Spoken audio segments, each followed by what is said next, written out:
चलो नया चैप्टर शुरुआत करते हैं आज। इसका नाम रहेगा त्रिभुज। 5 चैप्टर तक हम लोग खत्म कर लिए हैं।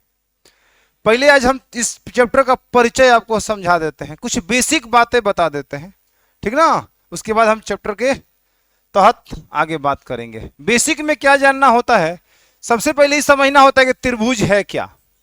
वैसे तो बहुत सारे बच्चे लगभग लगभग इस बारे में कभी ना कभी पढ़े होंगे ना, लेकिन हम समझ रहे हैं कि एक बार और आपको बता दे। त्रिभुज किसे कहते हैं, आपको सिंपल भाषा में कोई पूछे तो क्या बताओगे, बताओ। 3 भुजाओं से घिरी बंद आकृति को क्या कहते हैं, त्रिभुज। अब इसी का कहानी इधर शुरू होने जा रहा है। 9th क्लास में आप बात को पढ़े हैं। 3 भुजाओं से घिरी बंद आकृति, देखिए एगो भुजा ई है, एगो भुजा ई है, एगो भुजा ई है। 3 भुजाओं से घिरा, क्लोज, बंद है कि नहीं है, बंद। इसी को बोलते हैं हम त्रिभुज। तो 3 भुजाओं से घिरी बंद आकृति को क्या कहते हैं, त्रिभुज कहते हैं। त्रिभुज का सबसे खास बात क्या होता है जी, त्रिभुज में 3 भुजा, 3 शीर्ष तथा 3 कोण होता है। 3 भुजा, 3 शीर्ष तथा 3 कोण होता है। 3 शीर्ष किसको कहा जा रहा है, जो मुड़िया देख रहे हो ना, इसको शीर्ष कहा जा रहा है, ठीक ना। ये आपका कोण हो गया, ठीक है, और ये आपका भुजा हो गया। कौन, ये आपका भुजा हो गया। 3 गो त्रिभुज में 3 भुजा, 3 शीर्ष तथा 3 कोण होता है। त्रिभुज के तीनों कोणों का योग 180 डिग्री होता है। ये बात 9th क्लास में सिद्ध किया गया होगा कि त्रिभुज के तीनों कोणों का योग 180 डिग्री कैसे होता है, क्या उसका रूल रेगुलेशन है। मतलब अब मौका निकल गया है जानने का, सिद्ध करके आप इतना ही अब आपको समझना पड़ेगा कि त्रिभुज के तीनों कोणों का योग 180 डिग्री होता है। 2-4 पॉइंट की बातें हैं। उसके बाद हम त्रिभुज के प्रकार पर चलेंगे और ज्यादा इसमें नहीं जाएंगे, लेकिन प्रकार को आपको समझना जरूरी है, क्योंकि आगे क्वेश्चन में बोलेगा समकोण त्रिभुज, समबाहु त्रिभुज, समद्विबाहु त्रिभुज। तो उसका मतलब आपको पता होना चाहिए कि समबाहु त्रिभुज आ रहा है तो उसका क्या मीनिंग है, समद्विबाहु आ रहा है तो उसका क्या मीनिंग है, उसका क्या मतलब है, ठीक है। तो इस सबको थोड़ा जान लीजिए, उसके बाद हम चैप्टर की तरफ मूव कर जाएंगे। तो हेडिंग लगाइए आप त्रिभुज और लिखिए इसमें, 3 भुजाओं से घिरी बंद आकृति को, 3 भुजाओं से घिरी बंद आकृति को, 3 भुजाओं से घिरी बंद आकृति को त्रिभुज कहते हैं।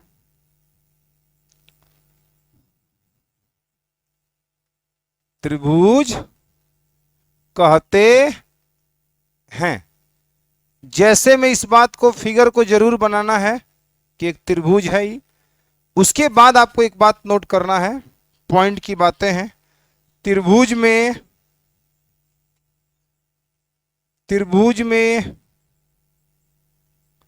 3 भुजा,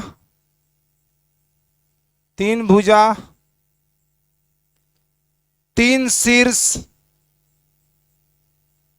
तथा 3 कोण होते हैं, तथा 3 कोण होते हैं। दूसरा पॉइंट, त्रिभुज के तीनों कोणों का योग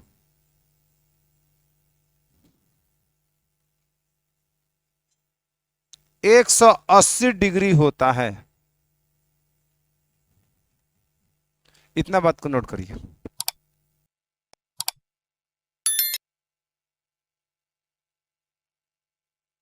इतना बात नोट हो गया ना।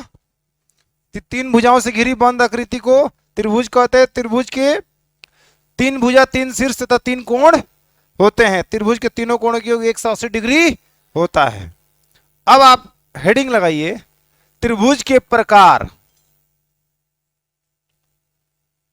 त्रिभुज के प्रकार, टाइप्स ऑफ ट्रायंगल।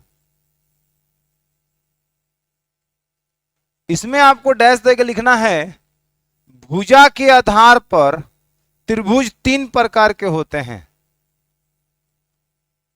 भुजा के आधार पर,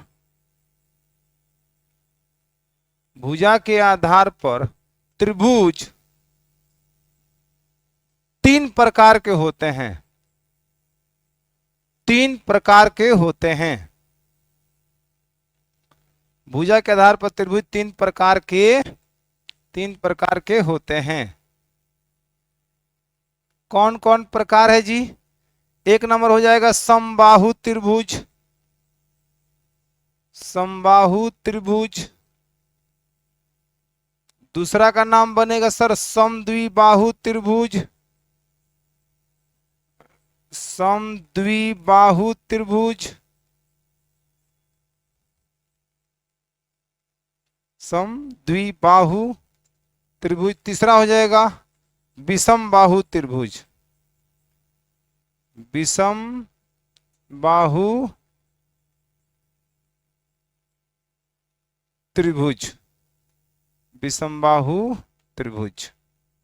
ये त्रिभुज के तीन प्रकार हैं। भुजा के आधार पर, कोण के आधार पर भी त्रिभुज के तीन गो प्रकार होगा, जो आने वाले समय में आपको बताएंगे हम, ठीक ना। इसके बाद इसको बता कर तब बताते हैं। और शीर्ष के आधार पर त्रिभुज का कोई प्रकार नहीं होता है, ये बात आप ध्यान रखिएगा। एक नंबर हेडिंग लगाएंगे हम समबाहु त्रिभुज को, एक नंबर हेडिंग लगा लीजिए समबाहु त्रिभुज, और बोल रहे हैं उसमें लिखिए। अब ठीक है, समबाहु त्रिभुज हो गया, लिख लिया? लिखो पहले, थोड़ा समझो। समबाहु त्रिभुज, सम माने समान, अब बाहु माने भुजा, त्रिभुज माने त्रिभुज। सम माने अब बाहु माने भुजा, मतलब समान भुजा वाले त्रिभुज को समबाहु त्रिभुज कहते हैं। माने इसका डिफिनेशन, वैसा त्रिभुज जिसका सभी भुजा आपस में बराबर हो। माने त्रिभुज तो हो लेकिन उसका सब भुजा आपस में क्या हो जाए? बराबर हो जाए। जैसे कि जितना माप इसका हो उतना ही माप इसका हो, उतना ही माप इसका है। अगर और मान के हिसाब से समझना चाहते हैं तो समझिएगा, मान लो 2 सेंटीमीटर का हो गया, यो 2 सेंटीमीटर का हो गया, यो 2 सेंटीमीटर का हो गया, मतलब सारी भुजाओं का लंबाई एक समान होना चाहिए, उसे बोलते हैं समबाहु त्रिभुज। कोई दिक्कत है किसी को? तो लिखो, वह त्रिभुज जिसके सभी भुजा आपस में बराबर हो, वह त्रिभुज जिसके सभी भुजा आपस में बराबर हो,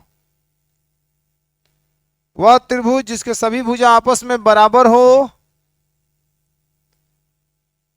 वह त्रिभुज जिसके सभी भुजा आपस में बराबर हो, उसे समबाहु त्रिभुज कहते हैं, उसे समबाहु त्रिभुज कहते हैं। वह त्रिभुज जिसके सभी भुजा आपस में बराबर हो, उसे समबाहु त्रिभुज कहते हैं।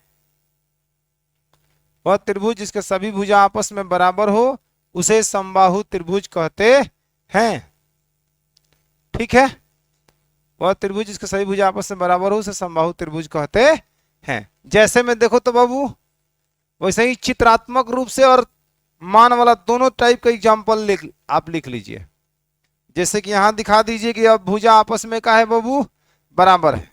और एक और त्रिभुज बना लीजिए उसके बगल में, उसमें उसके लंबाई के साथ दिखा दीजिए। जैसे मान लीजिए यहाँ लिख रहे हैं हम 5 सेंटीमीटर, और ये हो जाएगा 5 सेंटीमीटर, ये भी हो जाएगा बाबू 5 सेंटीमीटर।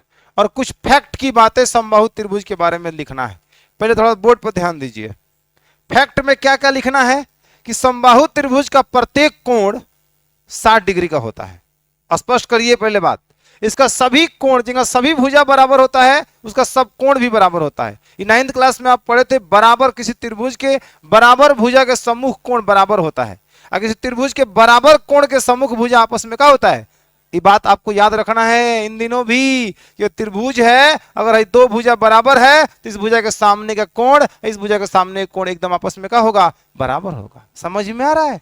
अगर तीनों भुजा बराबर है तो तीनों कोण आपस में बराबर होना चाहिए। कि तीनों भुजा बराबर है आमने सामने के, तो कोण भी बराबर बराबर होना चाहिए। तो त्रिभुज के तीनों कोणों को योग 180 डिग्री होता है। 180 को बराबर बराबर 3 भागों में बांटोगे तो कितना कितना आएगा? 60 60 60। तो समबाहु त्रिभुज का प्रत्येक भुजा बराबर, प्रत्येक कोण बराबर। जब प्रत्येक कोण बराबर तो इसका प्रत्येक का मान कितना होगा? 60 डिग्री 60 डिग्री 60 डिग्री। तो यहाँ एक फैक्ट में ये बात हमें नोट करना पड़ेगा कि समबाहु त्रिभुज का प्रत्येक कोण 60 डिग्री का होता है। पहला फैक्ट। तो यहाँ हम लिख रहे हैं इसको, समबाहु त्रिभुज का प्रत्येक कोण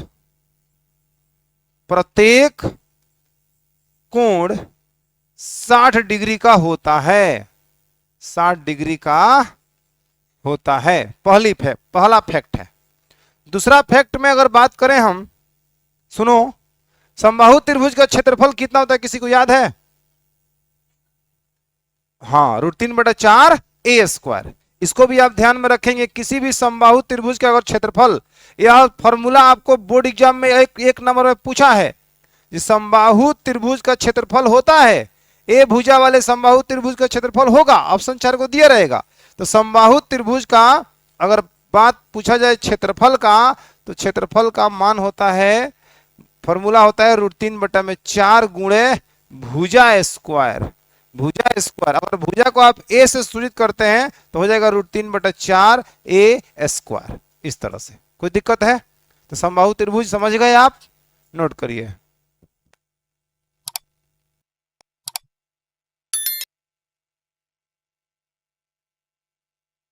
चलिए आगे, दूसरा हेडिंग हमारा होगा समद्विबाहु त्रिभुज।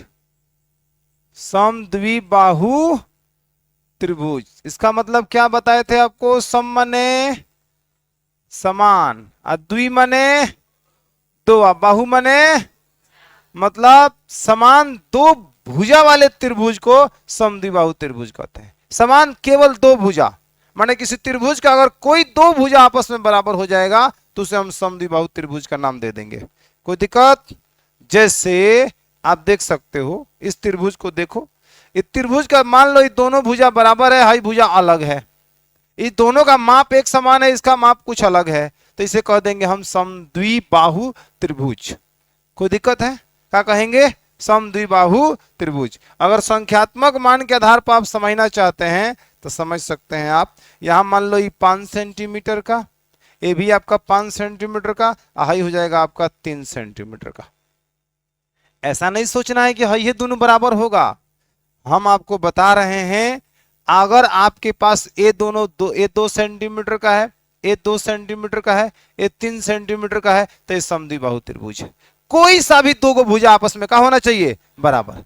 ये दोनों बराबर है, या ये दोनों बराबर हो जाए, या ये दोनों बराबर हो जाए, माने कोई दो भुजा बराबर रहेगा, तबे उसे हम क्या कहेंगे? समद्विबाहु त्रिभुज। कोई दिक्कत है किसी को? तो वैसा त्रिभुज जिसका कोई दो भुजा आपस में बराबर हो उसे समद्विबाहु त्रिभुज कहते हैं। और जैसे में इसको नोट कर लेना है, ठीक ना?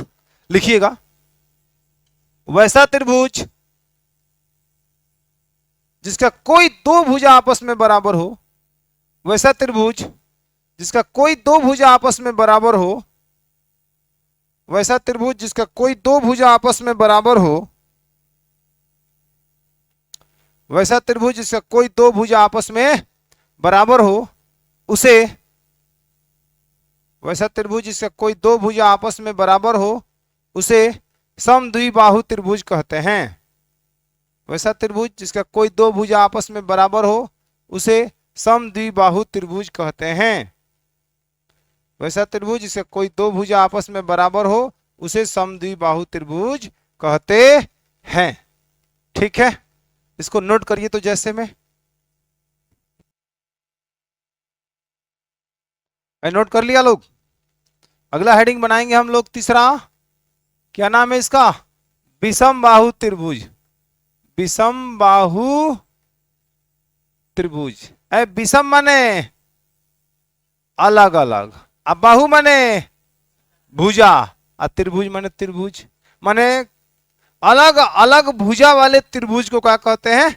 विषमबाहु त्रिभुज। मतलब वैसा त्रिभुज जिसका कोई भुजा आपस में बराबर ना हो। हम इसको ऐसे लिखेंगे, जैसे कि मान लीजिए एक लंबाई ऐसा है, दूसरा लंबाई आपका ऐसा है, ठीक ना, और तीसरा लंबाई आपका ऐसा है। ये भी तो एक त्रिभुज है, लेकिन तीनों का माप का है अलग अलग है। ई अलग है, ई अलग है, और ई अलग है। तो वैसा त्रिभुज जिसका कोई भुजा आपस में बराबर ना हो, उसे हम क्या बोलते हैं जी? विषमबाहु त्रिभुज बोलते हैं। किसी को कोई दिक्कत? समझ में आया? माप के हिसाब से अगर बनाना चाहोगे, माप के हिसाब से लिखना चाहोगे, तो इसको लिख लो कितना? 2 सेंटीमीटर मान लो, ये हो गया 3 सेंटीमीटर, हाई हो जाएगा आपका कितना बाहु? 5 सेंटीमीटर। बोलो, सब अलग अलग है कि नहीं है? अलग अलग है, तो क्या कहेंगे? विषमबाहु। जब भी कोई क्वेश्चन में ऐसे शब्द आएंगे, समबाहु, समद्विबाहु, विषमबाहु, ये बात दिमाग में एकदम घूम जाना चाहिए। समबाहु आते ही सब भुजा आपस में बराबर, प्रत्येक कोण 60 डिग्री। विषमबाहु नाम आते ही समझ जाना कोई दो भुजा आपस में बराबर, ठीक ना? और विषमबाहु आते ही कोई भुजा आपस में बराबर नहीं। ये तीनों का नाम और उसका काम आपको समझ में आना चाहिए। तो लिखिएगा, वह त्रिभुज जिसका कोई भुजा आपस में बराबर ना हो, वह त्रिभुज जिसका कोई भुजा आपस में बराबर ना हो, वह त्रिभुज जिसका कोई भुजा आपस में बराबर ना हो, उसे विषमबाहु त्रिभुज कहते हैं। उसे विषमबाहु त्रिभुज कहते हैं। वह त्रिभुज जिसका कोई भुजा आपस में बराबर ना हो, उसे विषमबाहु त्रिभुज कहते हैं। उसे क्या कहते हैं बाबू? विषमबाहु त्रिभुज कहते हैं। आप जैसे में नोट करिए।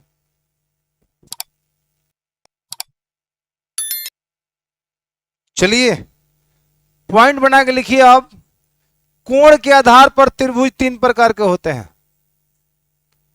कोण के आधार पर त्रिभुज तीन प्रकार के होते हैं। त्रिभुज तीन प्रकार के होते हैं। तीन प्रकार के होते हैं। एक नंबर का नाम रहेगा सर न्यून कोण त्रिभुज। न्यून कोण त्रिभुज। दूसरा हो जाएगा समकोण त्रिभुज। समकोण त्रिभुज।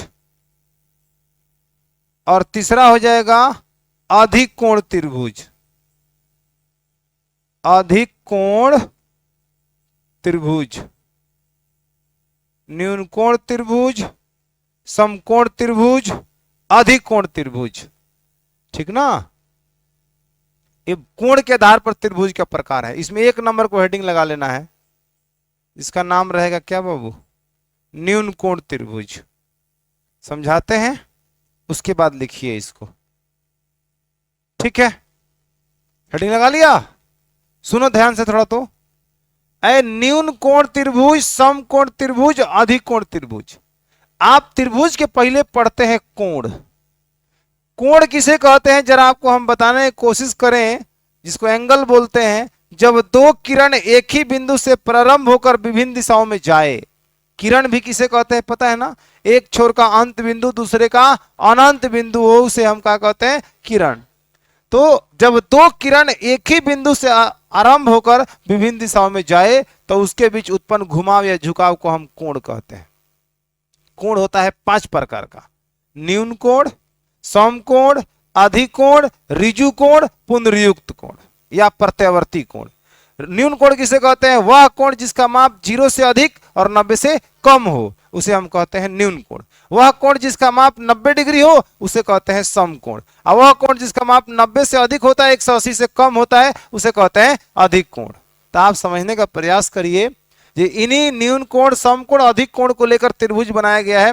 न्यून कोण त्रिभुज, समकोण त्रिभुज, अधिकोण त्रिभुज। तो न्यून कोण त्रिभुज का डिफिनेशन होगा जो वह कोण जिसका माप, वह त्रिभुज जिसका माप, जिसके कोणों का माप, जिसके प्रत्येक कोण का माप 90 डिग्री से का हो, कम हो। वह त्रिभुज जिसके प्रत्येक कोण का माप 90 डिग्री से कम हो, उसे हम न्यून कोण त्रिभुज कहते हैं। जैसे में अगर हम बात करें आपसे न्यून कोण त्रिभुज के लिए, त्रिभुज के तीनों कोणों की योग 180 डिग्री होता है, ये भी बात आपको जानकारी होनी चाहिए। बताइए, तो एक कोण मान लीजिए आपने मान लिया 70 डिग्री, ए आपका मान लिया आपने 80 डिग्री, 8 7 15 150, हाई हो गया कितना बाबू? 30 डिग्री। आप बताइए त्रिभुज के तीनों कोणों का जो माप है वो 90 से कम है कि नहीं है? ये भी 90 से कम, ये भी 90 से कम, ये भी 90 से कम। और समझ में आ रहा है? और त्रिभुज के तीनों कोणों की 180 डिग्री भी है, देख सकते हैं। 7 3 10 माने 100 या 80, 180, सब कुछ फिट बैठ रहा है ना? तो इसे बोलेंगे हम कोण के आधार पर अगर बात करता है तो कहेंगे ये कौन त्रिभुज है? न्यून कोण त्रिभुज। ठीक, तो वह त्रिभुज जिसके प्रत्येक कोण का माप 90 डिग्री से कम हो, उसे न्यून कोण त्रिभुज कहते हैं। उसके बाद बात आएगा सर समकोण त्रिभुज का। तो वह त्रिभुज जिसका कोई एक कोण समकोण हो, जैसे कि समकोण का मतलब कितना डिग्री? 90 डिग्री। ये आपका हो गया सर कितना डिग्री, यहाँ पे 90 डिग्री। बाकी कोई क्या है उसे कोई लेना देना नहीं है।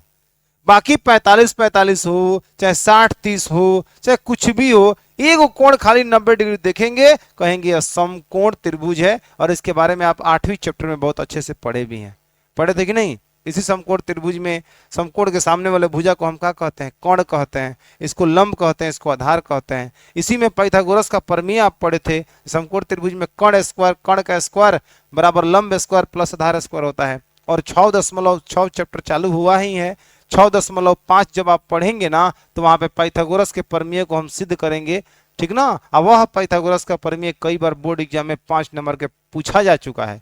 किसी सिद्ध करेंगे समकोण त्रिभुज में बड़ी भुजा का वर्ग अन्य दो भुजाओं के वर्गों के योग के क्या होता है, बराबर होता है। या डायरेक्ट कह सकता है कि सिद्ध कीजिए कि समकोण त्रिभुज में कर्ण का वर्ग शेष दो भुजाओं के वर्गों के योग के क्या होता है, बराबर। तो यह पाइथागोरस का प्रमेय ही है। आप 6.5 का चैप्टर शुरू करने से पहले पाइथागोरस का प्रमेय और पाइथागोरस का विलोम आपको दोनों समझाएंगे। क्या कहता है पाइथागोरस का प्रमेय और पाइथागोरस का विलोम, कहता क्या है तो आप जानते हो, लेकिन सिद्ध कैसे होता है वहां पे हम सिद्ध करेंगे। खैर यहाँ पे कोई दिक्कत नहीं ना है। तो वह त्रिभुज जिसका कोई एक कोण 90 डिग्री हो उसे हम क्या कहते हैं, समकोण त्रिभुज। जैसे यहाँ पे अगर चौकोर बन गया है तो समझो 90 डिग्री बन के तैयार है। बात आएगा उसके बाद अधिक कोण त्रिभुज का। तो वह त्रिभुज जिसका कोई एक कोण 90 डिग्री से क्या हो, अधिक हो। कोई एक कोण 90 डिग्री से अधिक होने का मतलब आप समझ लीजिए फिगर का ऐसे बन जाना होगा। जैसे इस कोण का माप आपने 120 डिग्री रख लिया, चाहे 95 डिग्री, चाहे 100 डिग्री, चाहे 110 डिग्री, माने कोई ये कोण 90 से क्या होना चाहिए, अधिक। बाकी दो कोण पर क्या असर, मतलब कितना कितना है उसे कोई मतलब नहीं है। ये कोण 90 से अधिक देखेंगे और कह देंगे वो क्या है, अधिक कोण त्रिभुज। अब बाकी दो कोण होगा उसके हिसाब से मैनेज करेगा, उसके हिसाब से एडजस्ट करेगा कि त्रिभुज के तीनों कोणों के योग 180 डिग्री भी हो जाए। समझ में आया। उस नियम का भी उल्लंघन नहीं करना है और इसका भी उल्लंघन नहीं करना है। माने किसी भी परिस्थिति में त्रिभुज के तीनों कोणों के योग 180 डिग्री ही होता है, चाहे वो समकोण त्रिभुज हो, न्यून कोण त्रिभुज हो, अधिक कोण त्रिभुज हो, कौन त्रिभुज हो, उसका तीनों कोणों के योग 180 डिग्री होता है। और उसमें अगर सब कोण 90 से कम होगा तो न्यून कोण कह दीजिएगा, न्यून कोण त्रिभुज। ये कोण 90 डिग्री होगा उसे समकोण त्रिभुज कह दीजिएगा। ये कोण 90 से अधिक होगा उसे अधिक कोण त्रिभुज कह दीजिएगा। कोई दिक्कत, लिखवाएं अब हम। तो न्यून कोण हेडिंग लगाए हो, लिखो वह त्रिभुज जिसका प्रत्येक कोण 90 डिग्री से कम हो, वह त्रिभुज जिसका प्रत्येक कोण 90 डिग्री से कम हो, वह त्रिभुज जिसका प्रत्येक कोण 90 डिग्री से कम हो उसे न्यून कोण त्रिभुज कहते हैं। वह त्रिभुज जिसका प्रत्येक कोण 90 डिग्री से कम हो उसे न्यून कोण त्रिभुज कहते हैं। वह त्रिभुज जिसका प्रत्येक कोण 90 डिग्री से कम हो उसे न्यून कोण त्रिभुज कहते हैं। ठीक है, जैसे में आप इस फिगर को बना लीजिए, बनाओ तो जल्दी से इस फिगर को। उसके बाद अगला हेडिंग लगाओ, कौन त्रिभुज, समकोण त्रिभुज। लग गया हेडिंग, लिखिए वह त्रिभुज जिसका कोई एक कोण समकोण हो, वह त्रिभुज जिसका कोई एक कोण समकोण हो,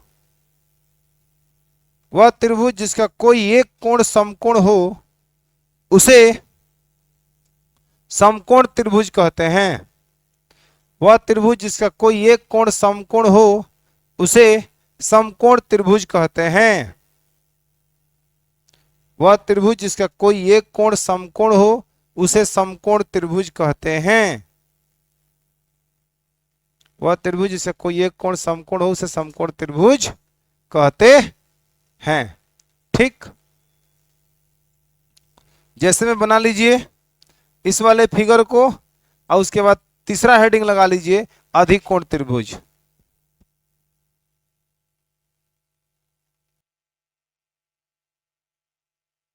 चलो लिखो इसका डेफिनेशन, अधिक कोण त्रिभुज का, वह त्रिभुज जिसका कोई एक कोण 90 डिग्री से अधिक हो, वह त्रिभुज जिसका कोई एक कोण 90 डिग्री से अधिक हो,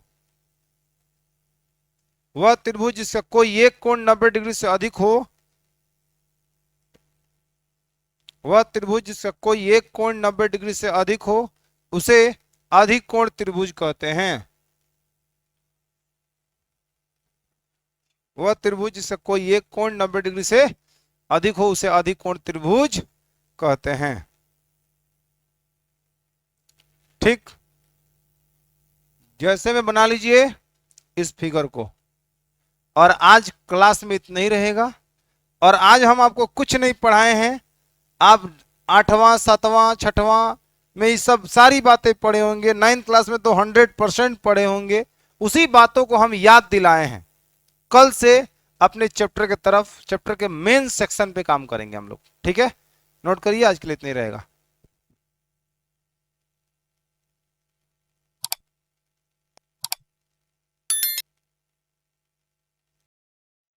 चलो सुनो, पिछले क्लास में हम त्रिभुज के बारे में पढ़े थे ना। ये त्रिभुज क्या होता है जाने थे हम लोग। तीन भुजाओं से घिरी बंद आकृति को क्या कहते हैं? त्रिभुज में 3 शीर्ष, 3 भुजा और 3 कोण होते हैं, ये भी बात जाने थे। उसके बाद हमने आपको बताया कि त्रिभुज के तीनों कोणों की योग 180 डिग्री होता है।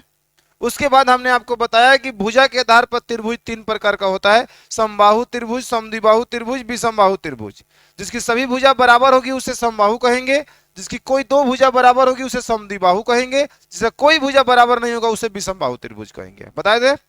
उसके बाद आपको हमने बताया कि कोण के आधार पर त्रिभुज 3 प्रकार का होता है, न्यून कोण त्रिभुज, समकोण त्रिभुज, अधिक कोण त्रिभुज। न्यून कोण त्रिभुज में हमने बताया कि वह त्रिभुज जिसका प्रत्येक कोण 90 डिग्री से कम हो उसे न्यून कोण त्रिभुज कहते हैं। वह त्रिभुज जिसका कोई एक कोण समकोण हो यानी 90 डिग्री हो उसे समकोण त्रिभुज कहते हैं। और वह त्रिभुज जिसका कोई एक कोण 90 डिग्री से अधिक हो या अधिक कोण हो उसे अधिक कोण त्रिभुज कहते हैं। ये बात हम समझ गए थे। समकोण त्रिभुज का प्रयोग इस चैप्टर में होगा, समबाहु का होगा, समद्विबाहु का होगा। आप इन सब बातों को ध्यान में रखेंगे। ठीक है, तो त्रिभुज का बेसिक बात कल आपको बताए थे। आज हम आपके वास्तव में चैप्टर के चीजों को आगे बढ़ा रहे हैं। जो चैप्टर में पढ़ना है थ्योरी कॉन्सेप्ट उसको समझिए। सबसे पहले हम याद दिला रहे हैं, थोड़ा सा पीछे हटके, सर्वगाम सम आकृतियां। ये सर्वगाम सम आकृतियां क्या होती है? ये 9th क्लास में आप पढ़े थे, लेकिन सर्वगाम सम के बाद से तुरंत यहां समरूप आकृतियां। आप इसके इस चैप्टर में खासकर सबसे ज्यादा समरूप के बारे में पढ़ोगे। तो समरूप को सर्वगाम सम से थोड़ा हम आपको बता रहे हैं कि समरूप और सर्वगाम सम में क्या अंतर है। पहले अंतर को लेकर समझ लीजिए, क्योंकि सर्वगामसम शब्द भी आपके आने वाले चैप्टर में देखने को मिलेगा। तो सर्वगामसम आकृतियां क्या होती है? आकृतियां माने आप समझ रहे हैं कि चित्र फिगर होता है ना। तो देखो, 2 या 2 से अधिक वे आकृतियां, इसका डेफिनेशन हम पहले समझा रहे हैं, समझिए तब फिर लिखवाते हैं। 2 या 2 से अधिक वे आकृतियां जिनका आकार और माप समान हो उसे हम समरूप सर्वगामसम आकृतियां कहते हैं। तो त्रिभुज क्या बात नहीं, आकृति में सब आएगा, त्रिभुज, वृत्त, चतुर्भुज, सारी आकृतियां आ जाएगी। ठीक ना, सबके लिए हम बात बोल रहे हैं कि 2 या 2 से अधिक वे आकृतियां जिनका आकार और माप समान हो उसे सर्वगामसम आकृतियां कहते हैं। आकार और माप समान होने का मतलब है जे कि 1 रुपया का 2 गो सिक्का दोनों एक जैसा हो, एक के ऊपर एक रखोगे तो पूरा पूरा क्या कर लेता है? ढक लेता है ना। एक ही बैंक द्वारा जारी किया गया 2 ATM कार्ड पूरा पूरा ढक लेता है। ठीक ना। महिलाएं जो हाथ में चूड़ी पहनती है ना, अगर एक ही साइज का हो तो देखो एक के ऊपर एक रखने में पूरा पूरा क्या होता है? एक समान बराबर होता है। तो उसे हम कहेंगे सर्वगामसम आकृतियां। तो 2 या 2 से अधिक वे आकृतियां जिनका आकार और माप समान हो उसे सर्वगामसम आकृतियां कहते हैं। जैसे कि आप इसको देख पा रहे हैं बाबू, और इसी के जैसा एक और हम यहां बना दिए। ये दोनों सर्वगामसम है, दोनों का त्रिज्या समान है, क्योंकि दोनों जो है एक दूसरे को ढक लेगा। देखिए, इसको उठा के लेके आ रहे हैं हम, इसको पूरा पूरा ढक लिया कि नहीं ढक लिया। और जब चाहे तब इसको हम क्या कर सकते हैं? अलग कर सकते हैं। तो 2 अलग अलग आकृतियां हैं, लेकिन दोनों का आकार और माप समान है। आकार मतलब का, दोनों वृत्ताकार है, वृत्त के आकार का है, आकार और माप समान है, इसलिए पूरा पूरा क्या कर ले रहा है? ढक ले रहा है। अगर हम 2 इसमें त्रिभुज बना दें तो वो घबराने वाली कोई बात नहीं है। एक ही त्रिभुज हो गया और दूसरा एक और ही त्रिभुज हो गया, दोनों सर्वगामसम है। क्योंकि बाबू मेरे, तो एक को उठा के एक के ऊपर एक ला के रखोगे, देखो पूरा पूरा ढक लिया। जब पूरा पूरा ढक लिया तो क्या है? सर्वगामसम है। आकार भी समान है और माप भी समान है। ठीक है, किसी को कोई दिक्कत है? आ रहा समझ में? अब हम इसी प्रकार से दो चतुर्भुज भी ले सकते हैं, माने किसी प्रकार का दो आकृति ले लीजिए, किसी प्रकार का आप दो आकृति लीजिए जिनका आकार और माप का होना चाहिए, समान होना चाहिए। ये हो गया आपका। और फिर यहां से यहां तक देखिए, दोनों का आकार और माप आपस में क्या है? एक समान है। तो दोनों क्या है बाबू? सर्वगाम सम है। ठीक ना?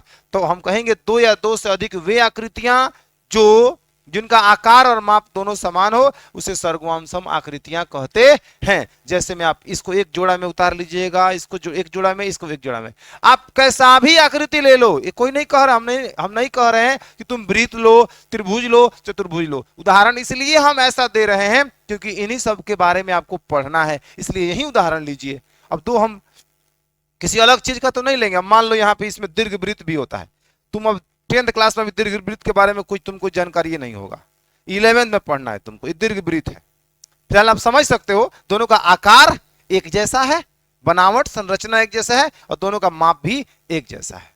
तो दोनों का है सर्वगाम सम। कोई भी दो चीज, दुनिया कोई भी दो चीज ले लो, कॉपी के दुकान में जाते हो तो कॉपी दुकानदार किताब को एक के ऊपर एक साजे रहता है, एक साइज की कॉपी या किताब को एक जगह साजे रहता है। तो साजे रहता है इसका मतलब क्या? कि वो दोनों एक दूसरे के का है, पूरा पूरा क्षेत्रफल घेरे हुए है, तो मतलब वो सब का है, सब सर्वगाम सम है। ठीक है, समझ में आ गया? सिक्का को लेकर समझ सकते हो, एटीएम कार्ड को लेकर समझ सकते हो, चूड़ी को लेकर समझ सकते हो, कॉपी को लेकर समझ सकते हो, वृत्त को लेकर आप समझ सकते हो, त्रिभुज को लेकर समझ सकते हो। बहुत सारा उदाहरण आपके सामने है। कोई दिक्कत? सर्वगाम सम समझ में आ गया? दो या दो से अधिक वे आकृतियां जिनका आकार और माप समान हो, उसे सर्वगाम सम आकृतियां कहते हैं। हेडिंग लगाए हैं? नहीं लगाए हैं? तो लगाइए हेडिंग और लिखिए दो या दो से अधिक, दो या दो से अधिक, दो या दो से अधिक वे आकृतियां, दो या दो से अधिक वे आकृतियां जिनका आकार और माप, जिनका आकार और माप, जिनका आकार और माप दोनों समान हो, आकार और माप दोनों समान हो, उसे सर्वगाम सम आकृतियां कहते हैं। उसे सर्वगाम सम आकृतियां कहते हैं। उसे सर्वगाम सम आकृतियां कहते हैं। उसे सर्वगाम सम आकृतियां कहते हैं। जैसे में आप इस सबको नोट कर लीजिए, जैसे दो, जैसे में हम लिखवा भी देना चाहते हैं, एक ही त्रिज्या के दो वृत्त, जैसे में एक नंबर में एक ही त्रिज्या के दो वृत्त, तब उसके नीचे दोनों वृत्तों को आप उतार लीजिएगा। एक ही त्रिज्या वाले दो वृत्त, ठीक है, एक ही त्रिज्या वाले दो वृत्त।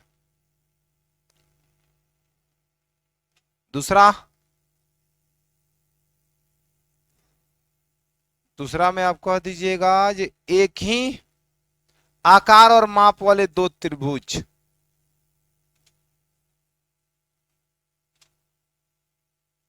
एक ही आकार और माप वाले दो त्रिभुज। ठीक है। तीसरा में लिखिएगा एक ही बैंक द्वारा जारी किया गया दो एटीएम कार्ड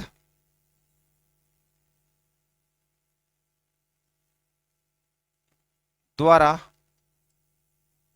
जारी किया गया दो एटीएम कार्ड, ये सब आपके उदाहरण होंगे। ठीक है, आप इतना को नोट करिए।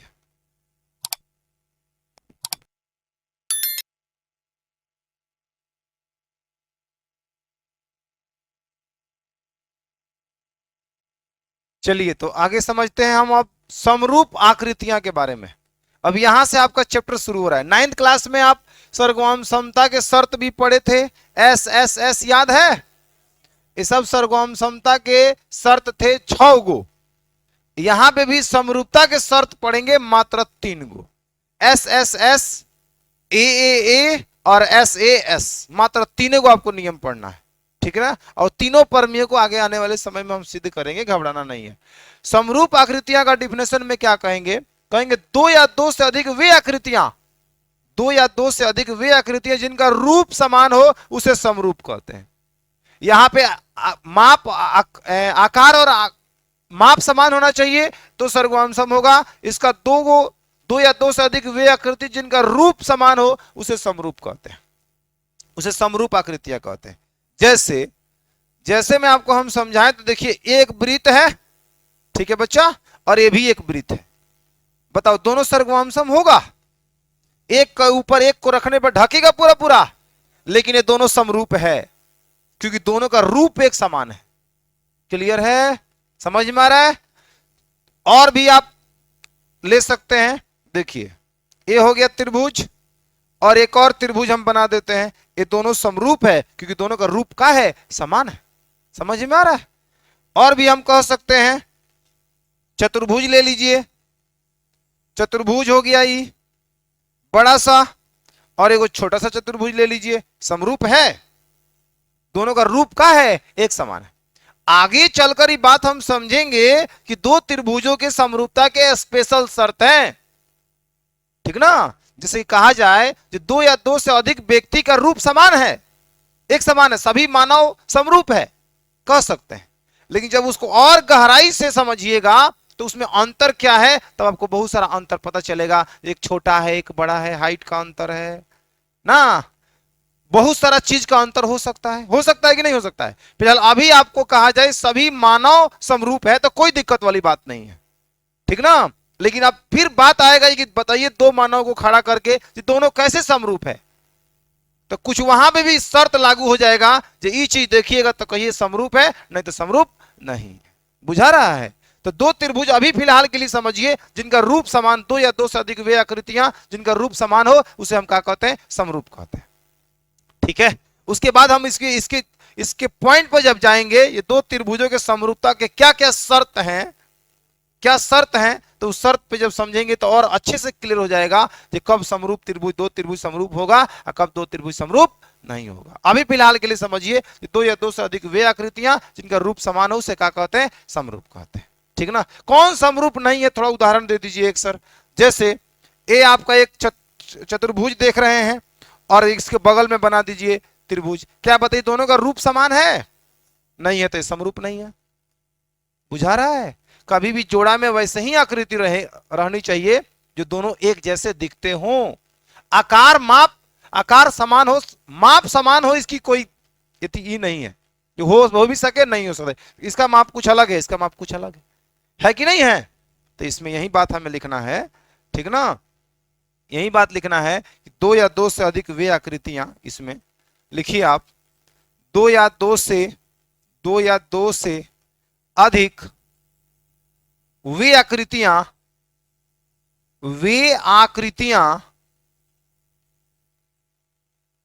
दो या दो से अधिक वे आकृतियां जिनका रूप समान हो,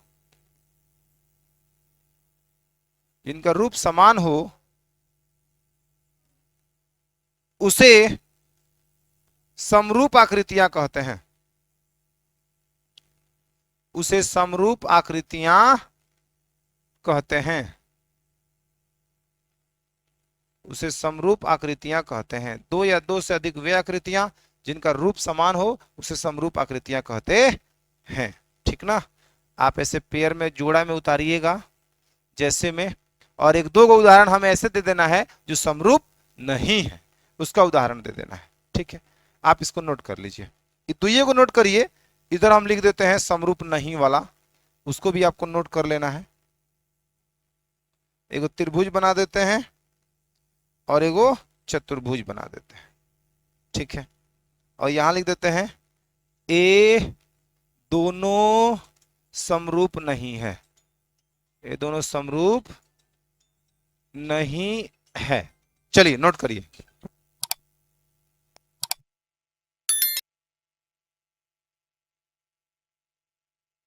चलिए आगे बढ़ते हैं। अब देखिए आप आगे आपको क्या पढ़ना है, बहुभुजों की समरूपता के शर्त, और फिर आ जाएंगे हम त्रिभुजों की समरूपता के शर्त, और इसके आधार पर 6.1 समाप्त हो जाएगा, ठीक है। अब क्या कह रहे हैं ध्यान से समझिए। बहुभुज, बहुभुज मतलब आप क्या समझते हो जरा ही पहले क्लियर करो। बहुभुज का मतलब होता है, ठीक ना, बहुभुज का मतलब होता है जिसमें दो या दो से, दो नहीं, तीन या तीन से अधिक भुजाओं वाले बंद आकृति को हम बहुभुज कहते हैं। क्या आप क्या समझे बहुभुज का डिफिनेशन? तीन या तीन से अधिक, ध्यान से समझिए पहले बहुभुज का डिफिनेशन। हम कह रहे हैं तीन या तीन से अधिक, तीन या तीन से अधिक, तीन या तीन से अधिक भुजाओं से, तीन या तीन से अधिक भुजाओं से घिरे बंद आकृति को, बंद आकृति को हम बहुभुज कहते हैं। बंद आकृति को क्या कहते हैं बच्चा? बहुभुज कहते हैं, बहुभुज कहते हैं। देखिए ध्यान से समझिए, तीन या तीन से, तीन को भुजा रहेगा और बंद आकृति बन जाएगा तो उसे आप त्रिभुज कहते हैं। तो एक त्रिभुज को हम बहुभुज कह सकते हैं, कोई दिक्कत वाली बात नहीं है। देखिए जैसे में बहुभुज है, लेकिन अगर दो को भुजा को लेकर बनाइएगा तो ये बंद नहीं हो पाएगा। आप बंद नहीं हो पाने के कारण यह बहुभुज की श्रेणी में नहीं जाएगा। बहुभुज में वह बंद आकृति होना चाहिए, ठीक ना। तो देखो तीन भुजाओं का प्रयोग करोगे तो यह बंद हो जाएगा, अब बंद हो जाएगा तो यह बहुभुज है। इसलिए डिफिनेशन भी बनता है इसका, तीन या तीन से अधिक भुजाओं से घिरे बंद आकृति को बहुभुज कहते हैं। तो तीन भुजाओं से घिरा बंद आकृति है, बहुभुज है। माने समझो कि बहुभुज के खानदान का एक सदस्य है त्रिभुज, एक सदस्य है चतुर्भुज, एक सदस्य है पंचभुज, एक सदस्य है षष्ठभुज, अष्टभुज, नवभुज, सौभुज, 1,00,000 भुज, 2 करोड़ भुज, जो कहना है कहो, कोई दिक्कत वाली बात नहीं है। बुझ रहे हो? वैसे होता नहीं है, अब सुन के हंसी आ रहा है, हंसने वाला कोई बात नहीं है। देखिए ये भी इसको भी बहुभुज बोल सकते हैं, क्योंकि बताइए तीन से अधिक भुजाओं से बंद आकृति है कि नहीं?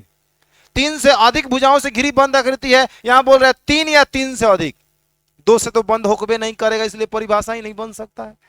बात समझने का प्रयास करिए। तो तीन या तीन से अधिक भुजाओं से घिरे बंद आकृति को क्या कहते हैं?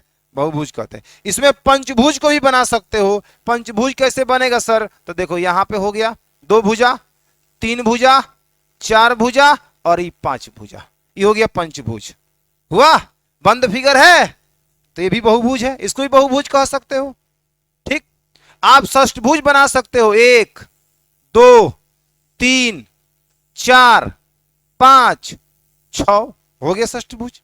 आप इसी प्रकार अष्टभुज बना सकते हो, 9 भुज, 10 भुज, 11 भुज, बढ़ते चले जाओ, जहां तक आपको क्षमता हो बनाने का बना सकते हैं। लेकिन यहां सबकी जरूरत नहीं है। हम बहुभुज के मात्र दो ही बातों पर फोकस करेंगे, एक त्रिभुज, एक चतुर्भुज। पंचभुज भी इधर पढ़ने की कोई जरूरत नहीं है, लेकिन समझना है कि पंचभुज को हम बहुभुज कह सकते हैं। माने बहुभुज एक बहुत विशाल हो गया, और उसमें से एक छोटा सा सदस्य है त्रिभुज, और उस त्रिभुज में बहुत सारा प्रकार है जो आप कल पढ़े थे, समबाहु, समद्विबाहु, विषमबाहु वगैरह वगैरह, है कि नहीं है? तो इसकी बात को समझ गए आप? बहुभुज क्या है समझ गए? पहले आप बहुभुज का डिफिनेशन लिखिए, तब आते हैं बहुभुजों की समरूपता की शर्त को। हेडिंग लगाइए और बहुभुज लिखिए पहले, और जैसे में सारे फिगर को बनाइए।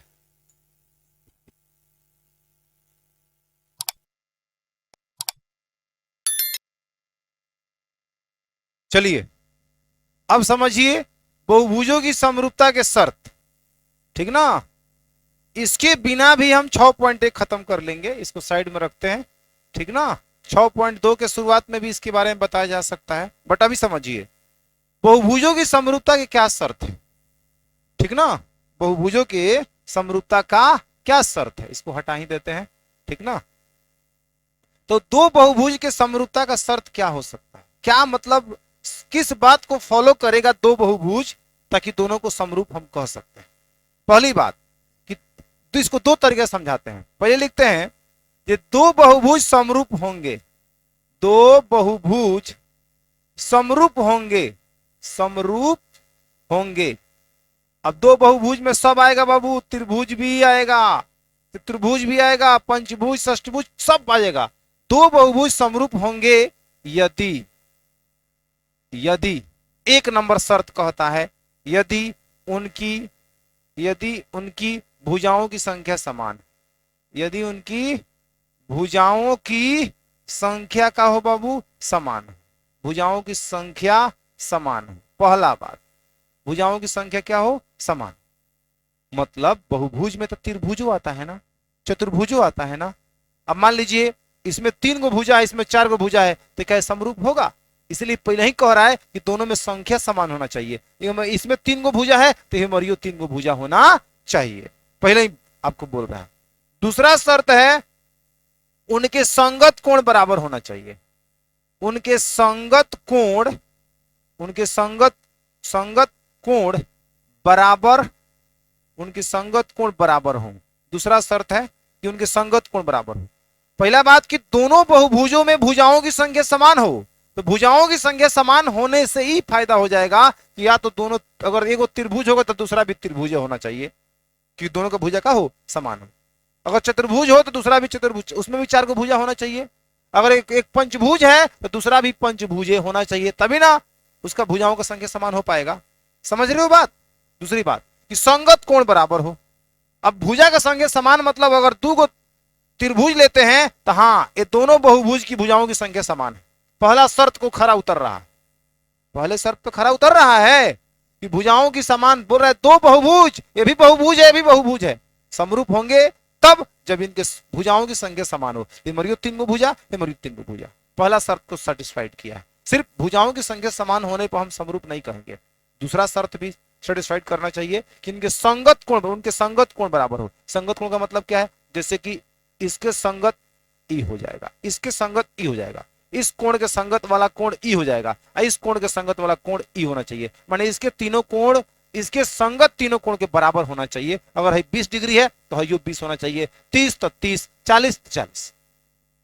बुझा रहा है? संगत कोण का हो बराबर। अब संगत, जैसे कि मान लीजिए हम यहाँ खड़े हैं, हमारे सामने, हमारे बगल में एक आदमी को और खड़ा करा दिया, तो कहेंगे हमारे कपार का संगत उसके कपार होगा। समझ रहे हो बात? संगत मैंने कहा हमारा कपार का संगत होगा, पैर थोड़ी होगा। समझिए बात को, दोनों को सीधे रूप से खड़ा करिए और किसके संगत क्या क्या है। हमारे इस कान के संगत उसका दाहिना कान होगा, हमारे इस कान के संगत उसका बायां कान होगा। समझ रहे हैं बात? ऐसे चीजों को देखना है। तो संगत का मतलब इस कोण के संगति, इसके संगति, इसके संगत, संगत कोण बराबर होना चाहिए, संगत कोण बराबर होना चाहिए। अब देखो तीसरा एक और शर्त है कि उनकी संगत भुजाएं समानुपाती होनी चाहिए। उनकी संगत भुजाएं, संगत भुजाएं क्या होनी चाहिए बाबू? समानुपाती होनी चाहिए। इसका क्या मतलब है बताते हैं। समानुपाती होनी, उनकी संगत भुजाएं समानुपाती हो, ऐसे लिख देते हैं, उनकी संगत भुजाएं समानुपाती हो। ये 3 शर्त पे खरा उतरना चाहिए, तब जाकर दो बहुभुज का होगा समरूप। इस दो बहुभुजों के समरूपता के शर्त है। अभी तुम कहोगे जी कि इस शर्त किसने दिया, इस शर्त कैसे आया, इसका कोई प्रमाण हमारे पास नहीं। ठीक है, समझ में आ रहा है? वो ठीक वैसा ही है कि मुर्गी और अंडा, पहले मुर्गी आया कि अंडा आया? तो कोई अंडा आया है, मतलब कभी तो ऐसा हुआ होगा जो अंडा आया होगा तबे मुर्गी आई होगी। तो इस बात को मानना है कि पहले अंडा आया, अब उसमें वो कहां से आया इसका जवाब किसी के पास नहीं। समझ रहे हैं? वैसे ही कुछ चीजें हैं जो अगर वैसे उलझेंगे ना तो कोई समस्या का समाधान नहीं होगा। तो कभी कभी इस एक स्तर पर जाके आपको रुक जाना पड़ता है, जहां ये चीज था, ऐसे हुआ, बात खत्म। कोई दिक्कत? तो 3 शर्तों को संतुष्ट करेगा तो समझो कि वो दो बहुभुज समरूप होंगे। कोई दिक्कत है? समझ में आ रहा है? तो ये सब चीजें हैं। अब आप यहां देखिए, एक त्रिभुज है यहां पे और एक और त्रिभुज हमने बना दिया यहां पे। ठीक है, इसका लंबाई हमने रखा, इसको इधर करने दो, इसको इधर करने दो, इसको इधर लाओ, इसको इधर करो, ऐसे। हाई त्रिभुज मान लो ए है, हाई बी है, हाई सी है, हाई त्रिभुज पी है, हाई क्यू है, आर है। आप बताओ दोनों बहुभुज है कि नहीं है? दोनों में पहला शर्त को संतुष्ट कर रहा है कि नहीं कर रहा है? अगर पहला संतुष्ट को संतुष्ट नहीं किया तो हाई देखने की कोई जरूरत नहीं है। ठीक है, पहले देखिए दोनों भुजाओं की संख्या समान है कि नहीं है, समान है, पहला। दूसरा शर्त में जाइए, अगर यह कोण दिया है आपको 70 डिग्री और एक कोण भी आपका है 70 डिग्री, ठीक है, यह कोण दिया है आपका 60 डिग्री और एक कोण आपका दिया है 60 डिग्री, 7 6 13 130, तो हाई कितना हो जाएगा बाबू? 50। हाई 50, हाई कितना है? 50। तो संगत कोण देखो इसका बराबर है, बराबर है। अब हम अपने मन से लिख रहे हैं, मैंने समझो ऐसा दिया हुआ है कि 60 70 60 50 70 60 50। तो पहला बात कि दोनों बहुभुज है, दोनों में भुजाओं की संख्या समान है, पहला शर्त ठीक है, उनके संगत कोण बराबर है, ठीक है। संगत भुजाएं समानुपाती हो, जैसे मान लो इसका लंबाई दिया 2 सेंटीमीटर, इसका दिया 3 सेंटीमीटर और इसका दिया 4 सेंटीमीटर, इसका दिया 4 सेंटीमीटर, इसका दिया 6 सेंटीमीटर और इसका दिया 8 सेंटीमीटर। इस समानुपाती का मतलब क्या होता है? जब दो अनुपात बराबर होते हैं तो उसे हम समानुपात में कहते हैं। जैसे इनके भुजाओं के संगत भुजाओं का अनुपात करिए तो इसके संगत ई वाला भुजा होगा, ई वाला तो नहीं ना होगा। अरे बोलो, हम बतिए क्या कह रहे थे, जब दो आदमी खड़ा होगा तो हमारा दाहिना कान उसके दाहिना कान के संगत बैठेगा, बैठेगा ना। अगर मान लीजिए हम इधर मुंह के खड़े हैं और वो इधर मुंह के खड़ा है, तो उसको या तो सीधा कर लेंगे पहले, तू बेटा सीधा हो जा, ना तो तू नहीं घूमेगा तो हम ही नहीं घूम जाएंगे, तब तुलना करेंगे। समझ में आ रहा है? पहले दोनों को उस हिसाब में लाकर तब तुलना करता है।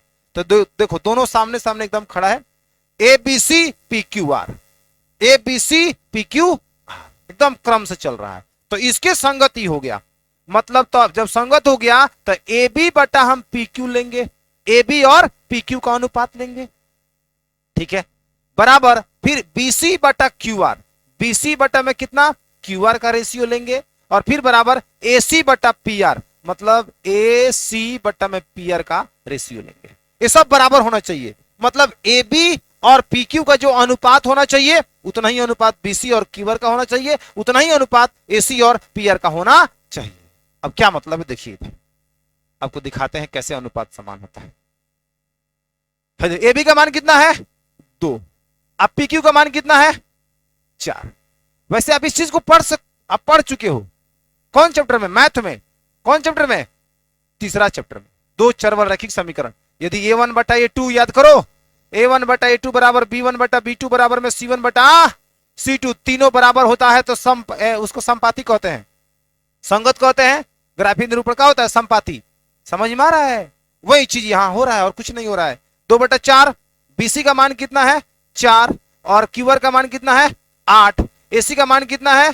3, और पीआर का मान कितना है? 6। काट पीट मचाओ, 2 एकम 2, 2 दूना 4, 4 एकम 4, 4 दूना 8, 3 एकम 3, 3 दूना 6। आप बताओ मुझे क्या आया? 1 बटा 2 बराबर 1 बटा 2 बराबर में 1 बटा 2, मतलब इन दो भुजाओं का अनुपात है 1 अनुपात 2, यानी 1 अनुपात 2।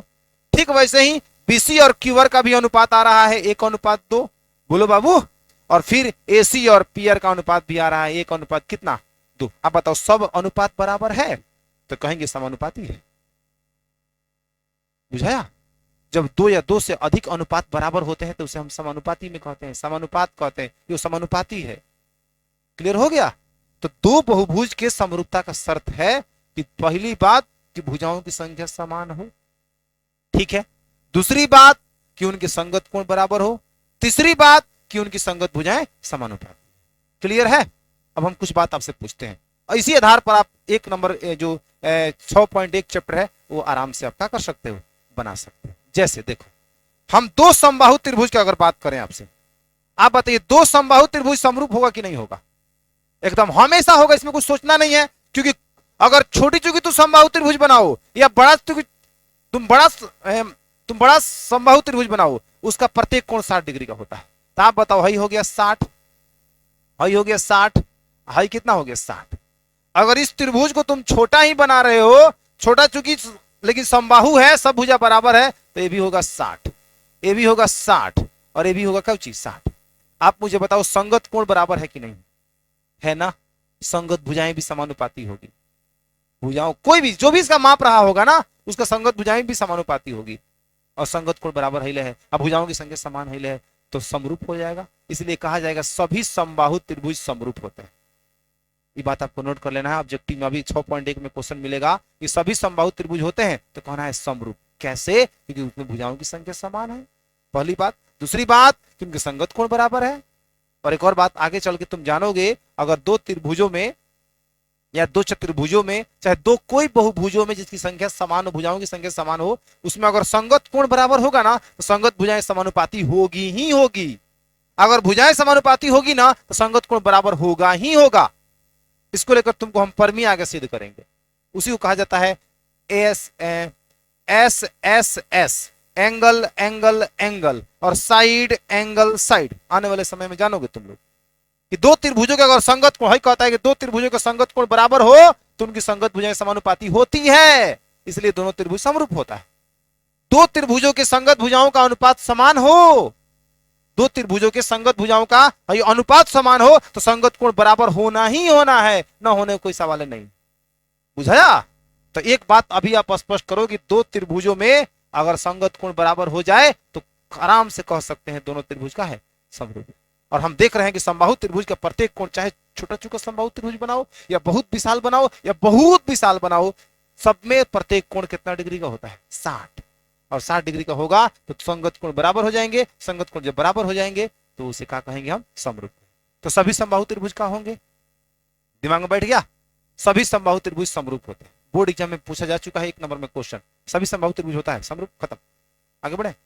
अब बात करते हैं वर्ग का। दो वर्ग को लीजिए तुम, वर्ग समझते हैं ना, जिसका सभी भुजा आपस में बराबर हो, प्रत्येक कोण का हो समकोण हो। सभी भुजा बराबर हो, प्रत्येक कोण का हो बाबू समकोण। एक आप छोटा ले लो, एक बड़ा ले लो, कोई फर्क नहीं पड़ता है। कोई भी वर्ग रहेगा प्रत्येक कोण 90 डिग्री होता है। बताओ होता है कि नहीं होता है? सब भुजा आपस में बराबर होता है कि नहीं होता है? मान लो हम तुमको ले रहे हैं, इसका भुजा का लंबाई 3 है, 3 है, 3 है, 3 है। लो, ये छोटा चुका त्रिभुज है, छोटा चुका चतुर्भुज है, छोटा चुका वर्ग है, प्रत्येक कोण 90 तो होबे करेगा। बताओ हमने क्या कहा? हमने कहा अभी अभी जस्ट कहा कि अगर कोण भी बराबर मिल जाए बाबू तो दोनों वो बहुभुज का हो जाएगा, समरूप हो जाएगा। ठीक है? भुजाओं को लेकर तुमको चिंता है, थोड़ा यहां हम समझाने की कोशिश करते हैं, ध्यान से। तुम बड़ा है और छोटा है तो इसका लंबाई कुछ छोटा रहेगा, 2 2 2 2। बोलो, तुम इसका अनुपात करोगे तो 3/2, इसका अनुपात करोगे तो 3/2, इसका अनुपात करोगे तो 3/2, और इसका अनुपात करोगे तब वो 3/2। सब अनुपात बराबर है कि नहीं? नहीं कटेगा, कोई दिक्कत नहीं। इसका अनुपात होगा 3:2, इसका 3:2, इसका 3:2, इसका 3:2। अब बटा में है तो अनुपात में है। आ रहा है समझ में? तो सभी वर्ग का होंगे समरूप। कैसे होंगे समझ में आ रहा है ना? क्योंकि उनके संगत कोण, कोई भी वर्ग रहता है उनका संगत कोण बराबर होता है। संगत कोण बराबर होगा, संगत भुजाएं भी समानुपाती हो जाएगी, और वह आकृति का हो जाएगा, वह वर्ग का, वह दोनों वर्ग क्या हो जाएगा? समरूप हो जाएगा। तो सभी समबाहु त्रिभुज का होते हैं, सभी वर्ग क्या होते हैं? समरूप। क्लियर हो रहा है? दो वृत्त को लेकर थोड़ा सा सोचो, दो वृत्तों को लेकर सोचो। सर दो वृत्त बनाइए, एक छोटा एक बड़ा। ये हो गया बड़ा, और यहीं बगल में बनाते हैं छोटा वृत्त। क्या दोनों समरूप होगा? सभी वृत्त भी समरूप होते हैं। ध्यान से समझिए कैसे। इसमें केंद्र होता है, इसमें भी केंद्र होता है। केंद्र पे बना कोण कितना डिग्री का होता है? 360 डिग्री। यहां भी छोटा चुका कोण, छोटा चुका वृत्त बने या बड़ा चुका वृत्त बने, सबके केंद्र पे बना कोण 300 कितना डिग्री? 60। तो यहां भी 300 कितना हो जाएगा? 60। आप बताओ, इसका त्रिज्या 2 रहेगा, इसका त्रिज्या मान लो 1 रहेगा, तो जब एक ही को है तो तुलना किससे करेंगे? बोलिए। तो यहां का होगा 2/1। अच्छा, ये त्रिज्या आप कहीं भी खींच लीजिए, कहीं भी खींचिए तो 2 2 2 सब जगह 2 रहेगा। इसको कहीं भी खींचिए 1 1 1 रहेगा। तो अनुपात करेंगे तो 2/1 मतलब 2:1, हमेशा 2:1 2:1 2:1 आते जाएगा। तो यहां भी क्या होगा? संगत भुजाएं समानुपाती हो जाएगी, और संगत कोण 360 हिले है, एक ही कोण वह है, एक ही कोण बन रहा है, तो एक ही कोण से हम तुलना करेंगे। बोलिए। तो सभी समबाहु त्रिभुज क्या होते हैं? समरूप होते हैं। क्लियर है? सभी वर्ग क्या होते हैं? समरूप। सभी वृत्त क्या होते हैं? समरूप। उसके बाद से अगर सम द्विबाहु का बात किया जाए तो हम ही नहीं कह सकते हैं कि सभी समद्विबाहु त्रिभुज का होता है? समरूप होता है, ये हम नहीं कह सकते हैं। लेकिन सभी समबाहु वर्ग और वृत्त समरूप होता है, इसमें कोई शक वाली बात नहीं है। इस चीज को हम लोग ऐसे भी बोल सकते हैं कि भुजाओं की समान संख्या वाले दो बहुभुज, हई बात को साइलेंट कर देंगे तब, भुजाओं की समान संख्या वाले दो दो बहुभुज, मतलब दोनों त्रिभुज का बात होगा, दोनों चतुर्भुज का बात होगा, दोनों पंचभुज का बात होगा, आपका बात होगा। माने इस चीज को एक दूसरे तरीके से लिख सकते हैं, उसको भी बता रहे हैं हम। जो भुजाओं की समान संख्या वाले दो बहुभुज समरूप होते हैं यदि उनके संगत कोण बराबर हो, उनके संगत भुजाएं समानुपाती हो। ये दो लिखेंगे क्योंकि इस बात को हमने भाषा में ही मेंशन कर दिया है कि भुजाओं की समान संख्या वाले दो बहुभुज। क्लियर हो रहा है? तो आप ऐसा ही रहने दीजिए, ऐसा ही नोट करिए। कोई दिक्कत है किसी को? इतने के आधार पर हम 6.1 का करेंगे, कल खत्म कर देंगे। ठीक है, इसी के आधार पर 6.1 खत्म। चाहे आप निकालो 6.1। रुको, है नोट किया है तुम लोग? नहीं नोट किया है? नोट करो तो, नोट करो पहले, तुमको सारी बातों को लिखवाएं।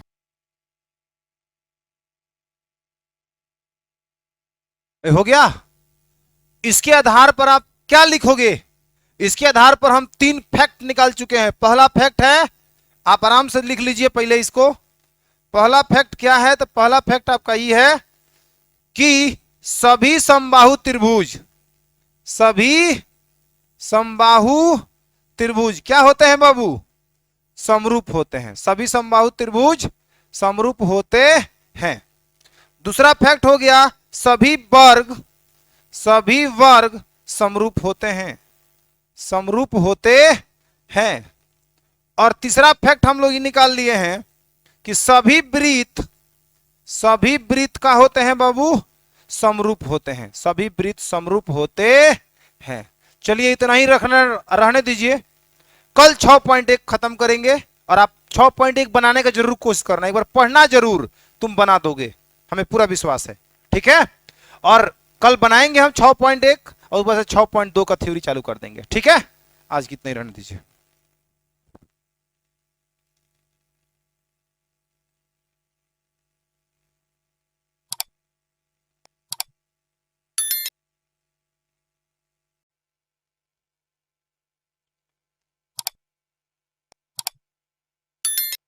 लिख लिया सब कोई? अब समझने का कोशिश करो। अब समझाते हैं, यहां से कुछ नहीं लिखना है। अब एक बार पूरा बात समझा देते हैं, तब एक बार छाप लीजिएगा, काम खत्म। ठीक है,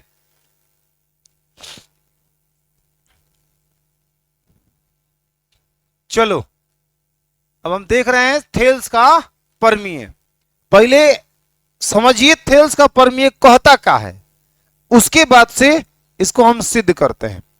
कह रहा है कि यदि किसी त्रिभुज की एक भुजा के समानांतर अन्य दो भुजाओं को भिन्न भिन्न बिंदुओं पर प्रतिच्छेद करने के लिए एक रेखा खींची जाए तो ये अन्य दो भुजाएं एक ही अनुपात में विभाजित हो जाती है। ठीक है, अब इसको हम चित्रात्मक रूप से समझाते हैं। मान लीजिए एक त्रिभुज है, ठीक ना, एक का है बाबू त्रिभुज है।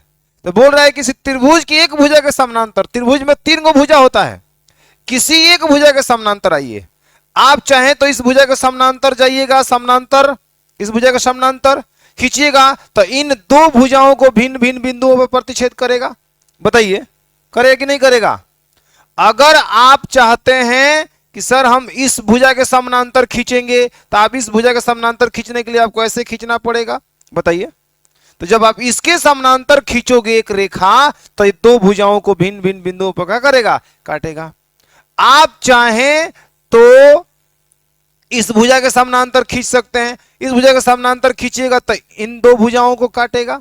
आप समझिए, तो वही बात बोल रहा है कि यदि किसी त्रिभुज के एक भुजा के समानांतर, किसी एक भुजा के समानांतर अन्य दो भुजाओं को भिन्न भिन्न बिंदुओं पर प्रतिच्छेद करने के लिए एक रेखा खींची जाए, एक रेखा, एक त्रिभुज की एक भुजा के समानांतर अन्य दो भुजाओं को भिन्न भिन्न बिंदुओं पर प्रतिच्छेद करने के लिए एक रेखाखंड खींचा जाए तो अन्य दो भुजाएं, ये जो अन्य दो भुजाएं हैं ए और ए, ये दोनों एक ही अनुपात में विभाजित हो जाते हैं। एक ही अनुपात में विभाजित होने का मतलब हो गया जो इतना और इतना का जो रेशियो होगा, अनुपात होगा, इतना बट्टा इतना का जो अनुपात होगा वही अनुपात इतना बट्टा इतना का भी होगा। जैसे इस त्रिभुज का नामकरण कर दें ए बी सी, अगर इसको कह दें डी, इसको कह दे कौची बाबू ई, ठीक ना, तो हाई जो डी रेखा खींचा गया है वो बीसी के समानांतर है। ठीक है, और इन अन्य दो भुजाओं को, इन दो भुजाओं को भिन्न भिन्न बिंदुओं पर डी और ई पर क्या कर रहा है? काट रहा है। तो ऐसा रूल कहता है, प्रमेय कहता है, अगर ऐसा होता है कि किसी त्रिभुज के एक भुजा के समानांतर अन्य दो भुजाओं को भिन्न भिन्न बिंदुओं पर प्रतिच्छेद करने के लिए एक रेखाखंड खींची जाएगी तो अन्य दो भुजाएं एक ही अनुपात में बढ़ जाएगी, मतलब एडी भाग और डीबी भाग, एडी और डीबी का जो अनुपात होगा वह एई और ईसी के अनुपात के बराबर होगा। यही थेल्स चाचा कह के मर गए हैं। समझ में आया? कोई दिक्कत है किसी को? मैंने इन्होंने कहा ये बात समझ में आ गया कि यदि किसी त्रिभुज के एक भुजा के समानांतर अन्य दो भुजाओं को भिन्न भिन्न बिंदुओं पर प्रतिच्छेद करने के लिए एक रेखाखंड खींची जाए तो अन्य दो भुजाएं एक ही अनुपात में विभाजित हो जाती है। अब इसी बात को हमें क्या करना है? सिद्ध करना है। आगे बढ़े। यह सबके लिए इस त्रिभुज, लेकिन सबसे बढ़िया कंडीशन हम लोग के लिए यही होता है, इस भुजा के समानांतर खींचे हम, जो कि इस दो भुजाओं को क्या करेगा? अलग अलग बिंदुओं पर काटेगा, तो ये बात दिखा देंगे कि दोनों एक ही अनुपात में क्या हो रहा है? दोनों भुजाएं एक ही अनुपात में विभाजित हो रही है।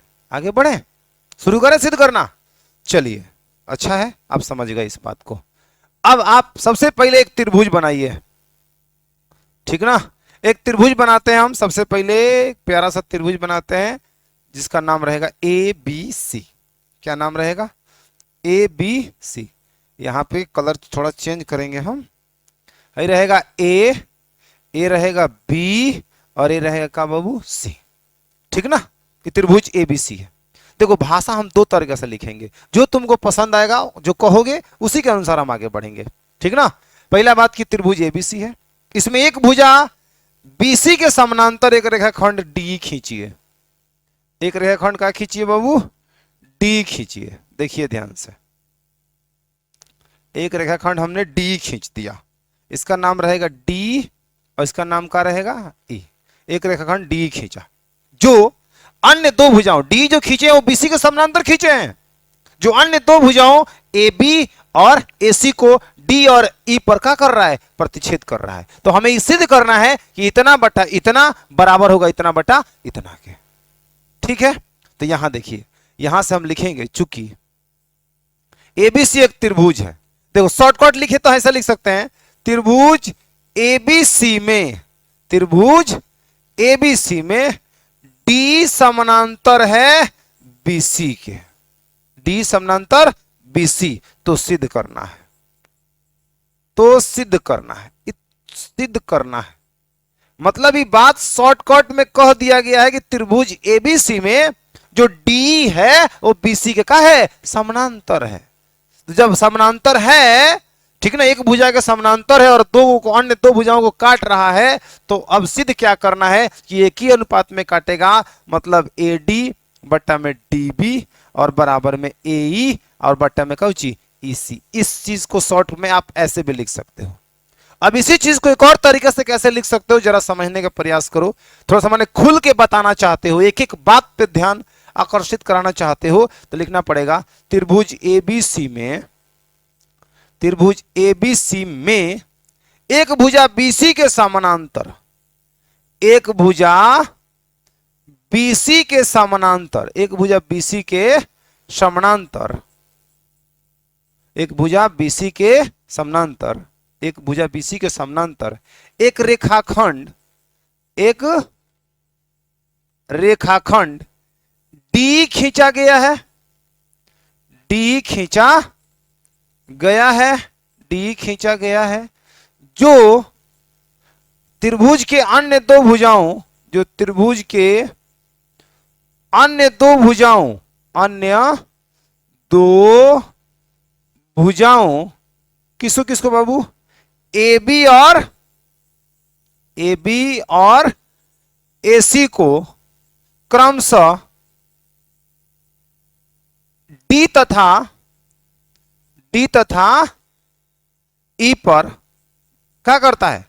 प्रतिच्छेद करता है, प्रतिच्छेद करता है, ठीक ना? तो सिद्ध करना है, तो क्या करना है बच्चा पार्टी? सिद्ध करना है। का सिद्ध करना है कि दोनों भुजाएं एक ही अनुपात में बढ़ जाएगी, मतलब ए डी बट्टा में डी बी और बराबर में ए ई बट्टा में कौची? इसी। खत्म। तो हाई ए भी लिख सकते हो, ए भी लिख सकते हो, तुम लोग बताओ कौन अच्छा लग रहा है? इधर वाला कि शॉर्टकट है, खट दे मारिए। लेकिन इसके लिए बात कुछ समझ में आना चाहिए, कुछ बातें दिमाग में रहना चाहिए कि हाँ त्रिभुज एबीसी है, एक भुजा बीसी के समानांतर एक रेखाखंड डी खींचा गया है जो अन्य दो भुजाओं को डी और ई पर काट रहा है, तो दोनों भुजाएं एक ही अनुपात में विभाजित हो जाएगी।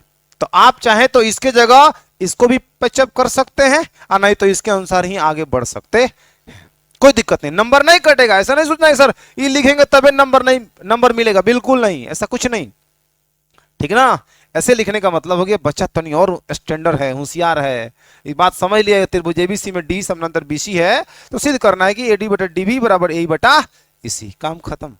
बढ़े आगे। अगर आपको लगेगा जी नहीं सर इसको भी चाहिए तो ये वीडियो में रिकॉर्ड हो चुका है, आप घर पे देख लीजिएगा भाषा, ठीक ना। फिलहाल हम इसके अनुसार आगे बढ़ रहे हैं, बढ़े ना, कोई दिक्कत? कोई दिक्कत नहीं सर, आगे बढ़िए। इसको हटा रहे हैं।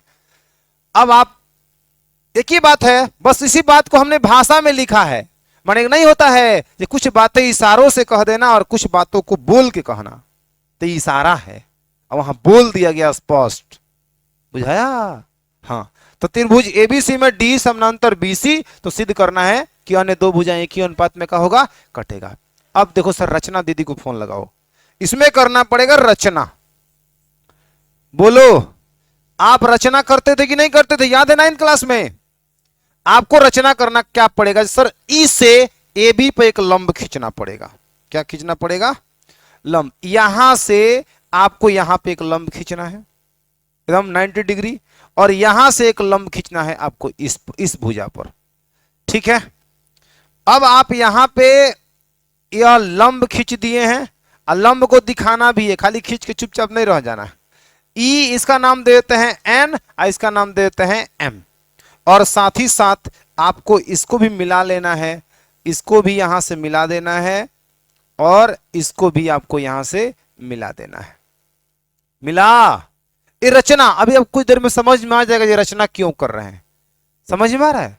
जैसे कि नाव पर आप कब चढ़ते हैं? जब नदी पार करना होता है, कुछ चीज सहारा नहीं दिखता है तो नाव को सहारा बना के हम दूसरे पार जाते हैं। तो रचना भी कुछ चीजें हैं जो किसी चीज में उसके शेप को, उसके आकार को बिगाड़ता नहीं है, बल्कि उसी में कुछ नया चीज ऐड कर दिया जाता है जो सहारा बन जाता है आगे की चीजों को सिद्ध करने के लिए। इसलिए हम लोग रचना करते हैं, बुझाया। तो कंस्ट्रक्शन हमने खींचा, इसमें कुछ पहले वाला चित्र कुछ बिगाड़ा, कुछ नुकसान किया, किसी लंबाई को घटाया बढ़ाया, कुछ नहीं किया। हमने नया चीज और उसमें ऐड कर दिया। क्या ऐड किया? जो ई एन लंब, ई से ई एन लंब ए बी, डी एम लंब ए सी तथा डीई और ईबी को मिलाया, बीई और सीडी को मिलाया। इसी बात को रचना में लिख देना है। क्या लिखना है सर? ई एन लंब ए बी, ई एन लंब ए बी। क्या क्या क्या क्या क्या लिखे बाबू? ई एन लंब ए बी, ई एन लंब ए बी। आप कहो सर ई कहां ए बी लिख रहे हैं? आप ई एन तो खींचे हैं ए डी पर, तो ए बी कहां लिख रहे हैं? ठीक है, ऐसा सोच रहे हो? ऐसा मत सोचो। ई एन लंब, अगर एक रेखा पर लंब है ना, तो एक रेखा पर अगर किसी रेखा पर लंब हो गया, वो रेखा जहां तक बढ़ेगा उस पर वही लंब काम करेगा, वही लंब रहेगा, कोई दिक्कत?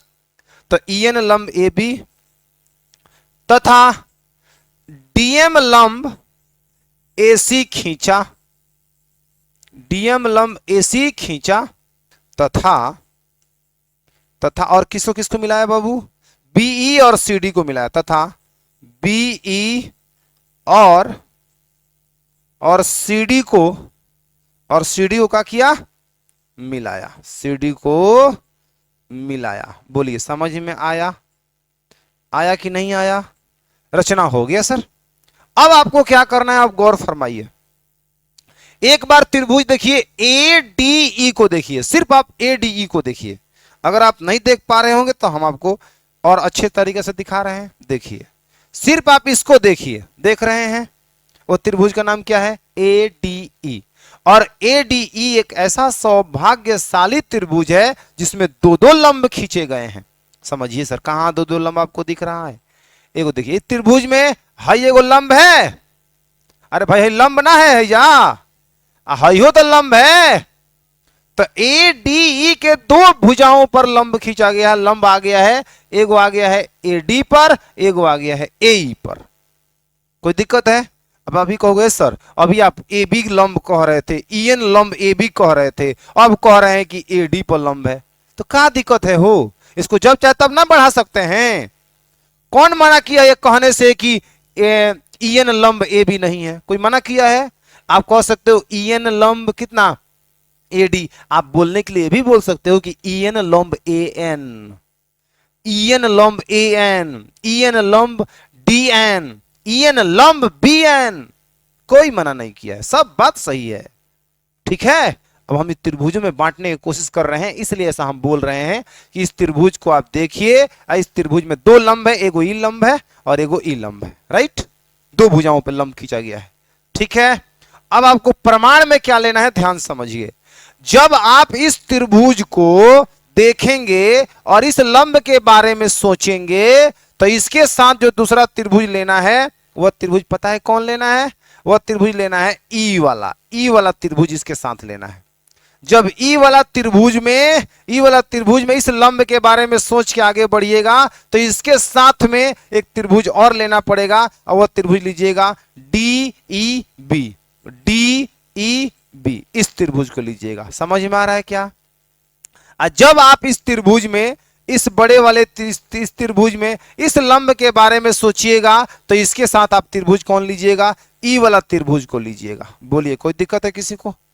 तो हम प्रमाण में ले रहे हैं, अभी आपको समझ में आना शुरू हो जाएगा, एकदम नहीं घबराना है, इधर दिमाग लगाना है।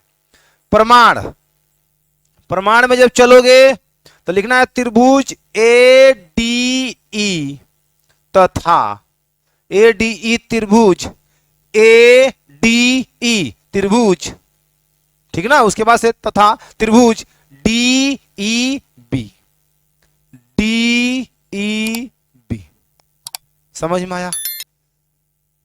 ए डी ई त्रिभुज डी ई बी, बुझाया? अब आप क्या करिए कि दोनों त्रिभुजों को प्रमाण में लेके क्या करेंगे? इसके क्षेत्रफलों का अनुपात करेंगे। क्षेत्रफलों का अनुपात का मतलब क्या होता है अभी आपको समझ में आ जाएगा, आप बोर्ड पे देखिए। ठीक है, आप लिखिए यहां पे एरिया ऑफ त्रिभुज ए डी ई, हिंदी में नहीं लिख रहे हैं हम, ढेर समझ लगेगा, त्रिभुज ए डी ई का क्षेत्रफल बड़का लिखना पड़ेगा। तो एरिया ऑफ त्रिभुज ए डी ई, ए डी ई, और बट्टा में एरिया ऑफ त्रिभुज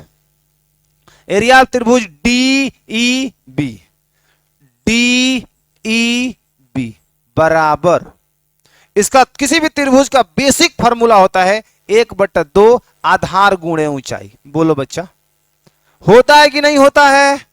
सर होता है।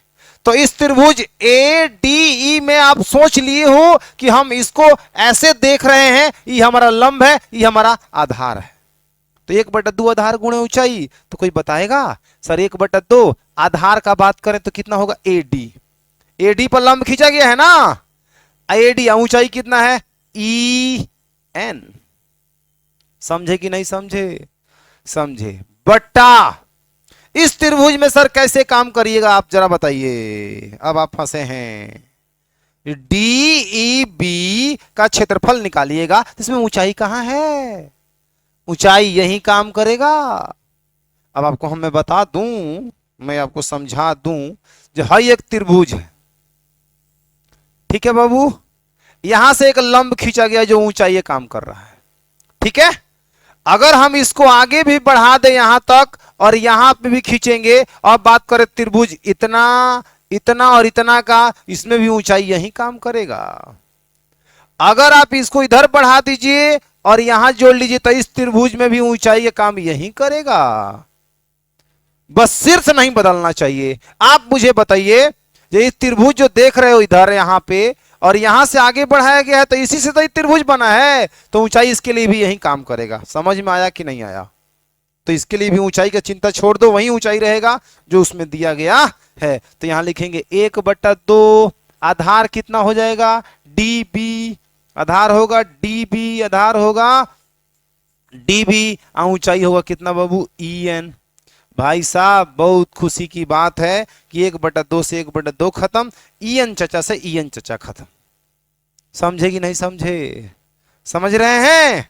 समझ रहे हैं तो समझते रहिए, ऐसे ही समझने की जरूरत है। अब हम लिख रहे हैं एरिया ऑफ त्रिभुज ए डी ई बटा एरिया ऑफ त्रिभुज कितना डी ई बी बराबर का बचा है ए डी बटा डीबी, ए डी बटा में डीबी। समीकरण नंबर 1 समझ में आवा कि नहीं आवा? आवा ना, बढ़िया से आवा ना। चलो अब हम इसके आगे इसको थोड़ा सा हम रीअरेंज कर देते हैं, उसके बाद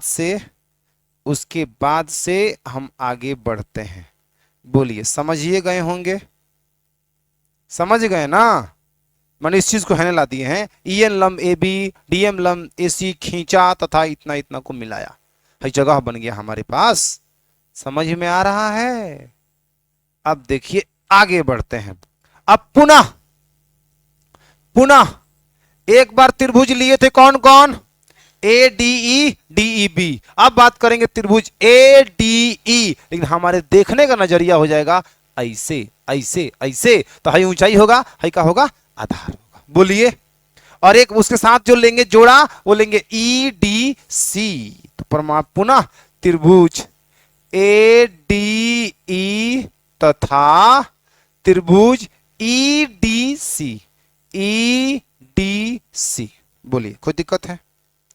कोई दिक्कत है? नहीं सर, कोई दिक्कत नहीं है। कोई दिक्कत नहीं है ना? अब कोई दिक्कत होगा तो परेशानी है। सी भाग छूट गया ना, कोई बात नहीं, सी को अभी हम उसकी जगह पहुंचा देते हैं, जगह हमारे पास बन चुका है। अब आइए पुनः वही हाल को वही काम करना है।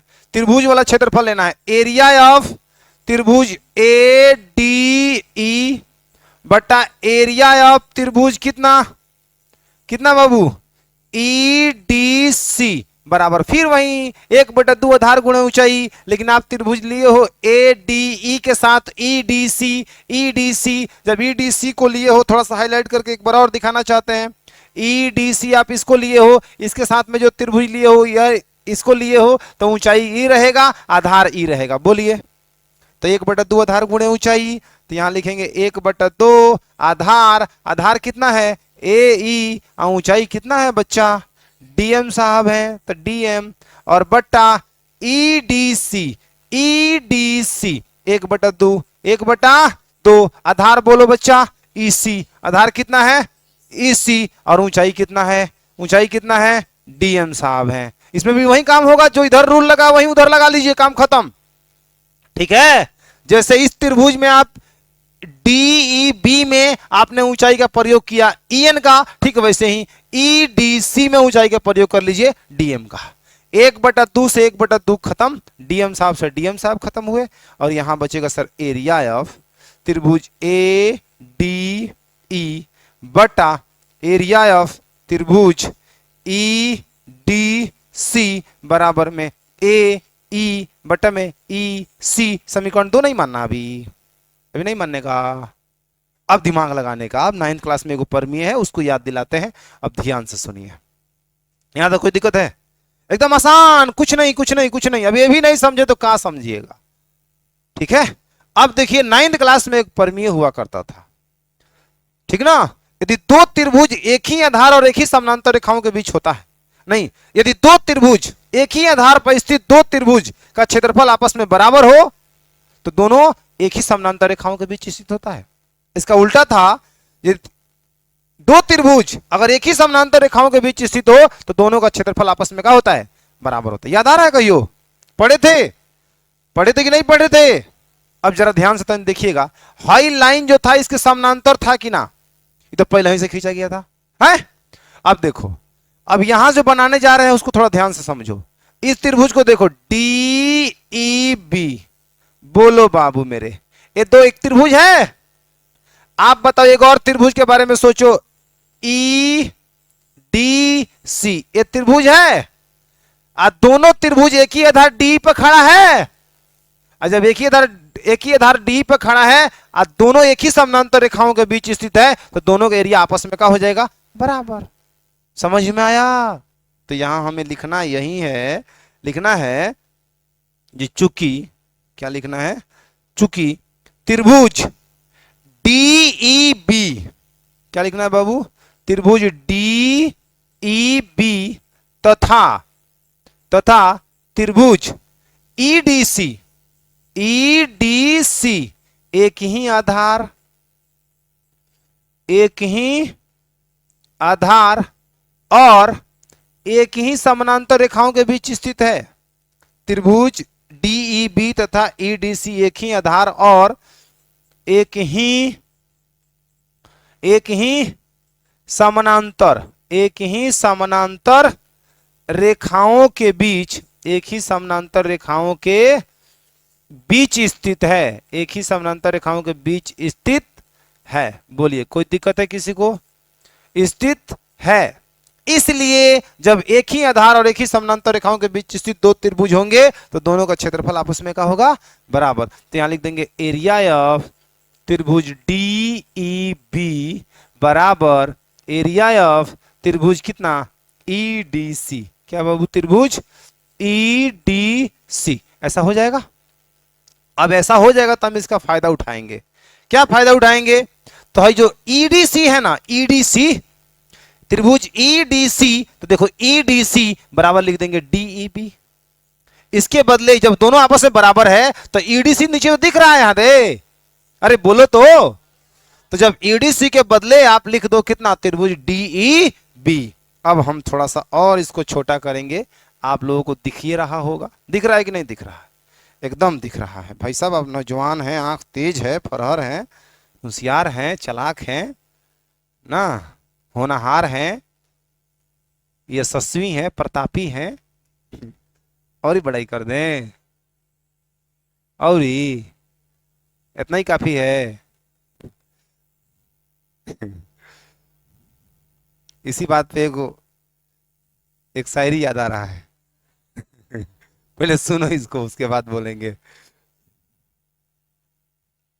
सुनो इसको, सुनो पहले सुनो। यहां देखो EDC के बदले क्या लिख देंगे हम? DEB। तब यहां लिखेंगे एरिया ऑफ त्रिभुज कितना? ADE अब बटा एरिया ऑफ, समझ के EDC के बदले क्या लिखना है? DEB। तो एरिया ऑफ त्रिभुज कितना? DEB बराबर, इसको जस के तस, AE बटा में कितना बाबू? EC। अब तुम मानो समीकरण नंबर 2। कोई दिक्कत है? आ रहा है समझ में? क्योंकि हमने इसके बदले हमने क्या लिख दिया? EDC के बदले क्या लिख दिया? DEB। तो यहां पे क्योंकि दोनों बराबर था तो हमने इस बात को लिख दिया, काम खत्म। अब समीकरण 1 और 2 से देखिए। अब लिखिए समीकरण 1 तथा 2 से, 1 तथा 2 से। बाबू 1 और 2 को देखो ध्यान से। एक समीकरण हादे है, 2 हादे है। देख रहे हैं कि एरिया ऑफ ADE बटा में DEB, एरिया ऑफ ADE बटा DEB, मैंने दोनों का LHS बराबर है, दोनों का LHS का है बराबर है, तो RHS का हो जाएगा बराबर। जानते हैं किसी भी दो समीकरण का LHS बराबर होता है तो RHS बराबर कर लेते हैं, और RHS बराबर होता है तो LHS बराबर कर लेते हैं। तो समीकरण 1 और 2 से हम कह देंगे सीधे AD बटा में DB, AD बटा में DB बराबर में AE बटा में EC, AE बटा में EC, EC, EC। और आप देख सकते हो जो सिद्ध करना था हो चुका है, खत्म कहानी। आया समझ में? किसी को दिक्कत? इतना आसान अब नहीं हो सकता है। घर पर इसको 2 बार बना के लाना है। कल एकदम लाइन बाय लाइन चेक करेंगे लाल कलम से। ध्यान रखना, कल इसको 2 बार बनाना है। इसको छोड़ के 2 बार आपके कॉपी में बना होना चाहिए, लिख के तब इसको बनाना है, ताकि एकदम क्रिस्टल क्लियर हो जाए। कल आपको इसका विलोम पढ़ाएंगे, ठीक ना? इसी का विलोम, जैसे कि इसका प्रयोग किए हैं ना, जे कि एक ही आधार और एक ही समानांतर रेखाओं के बीच स्थित दो त्रिभुज का क्षेत्रफल आपस में बराबर होता है। कल हम लोग पढ़ेंगे जो एक ही आधार पर स्थित दो त्रिभुज का क्षेत्रफल आपस में दो त्रिभुज का क्षेत्रफल बराबर हो तो दोनों एक ही समानांतर रेखाओं के बीच स्थित होता है। समझ में आया? तो इसके विलोम का प्रयोग इसके विलोम में करेंगे, थेल्स के विलोम में करेंगे। और 5 नंबर में क्वेश्चन ही पूछता है, नहीं कहता है कि थेल्स। आपकी बारी इस बार आपको जो एग्जाम हुआ है उसमें सीधे पूछ दिया है कि थेल्स के प्रमेय को सिद्ध करें, पूछा है ना? आपसे बोर्ड एग्जाम में नहीं पूछेगा सीधा सीधा थेल्स के प्रमेय को सिद्ध करें ना, वहां कहेगा कि सिद्ध करें कि किसी त्रिभुज के एक भुजा के समानांतर अन्य दो भुजाओं को भिन्न भिन्न बिंदुओं पर प्रतिच्छेद करने के लिए एक रेखा खींची जाए तो अन्य दो भुजाएं एक ही अनुपात में विभाजित हो जाती है। शुरू में लगा देगा सिद्ध करें कि, यदि किसी हटा देगा सिद्ध करें कि किसी त्रिभुज की एक भुजा के समानांतर अन्य दो भुजाओं को भिन्न भिन्न बिंदुओं पर प्रतिच्छेद करने के लिए एक रेखाखंड खींची जाए, एक रेखा खींची जाए तो अन्य दो भुजाएं एक ही अनुपात में विभाजित हो जाती है। इस बात को ऐसे बोलेगा, पूरा प्रमेय लिख के बोलेगा, ठीक है।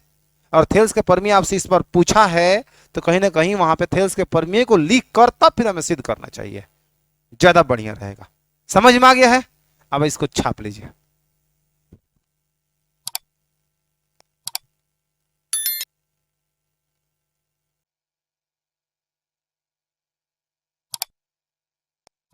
चलिए, कल हम लोग ये थेल्स का प्रमेय पढ़ लिए थे ना।